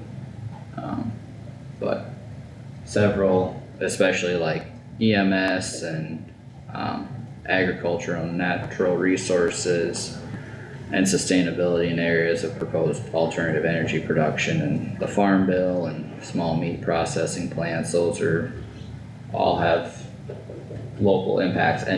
And what these resolutions do is it guides NACO staff on the priorities of counties, so then our NACO staff can work with legislators and their staff to try and accomplish our goals. So this is kind of an internal process, but it shows the direction and priorities of our organization.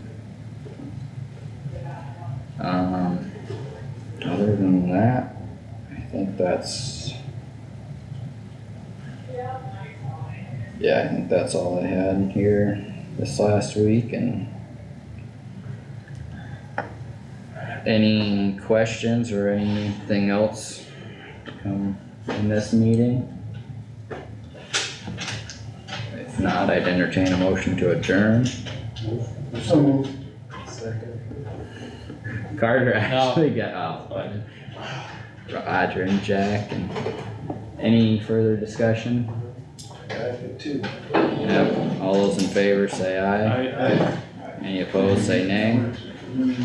We are adjourned at 11:18. We'll see you back here this afternoon. Thank you, everyone. Thank you. God, I wanna review the task, just make sure it is Yeah, just mistyped.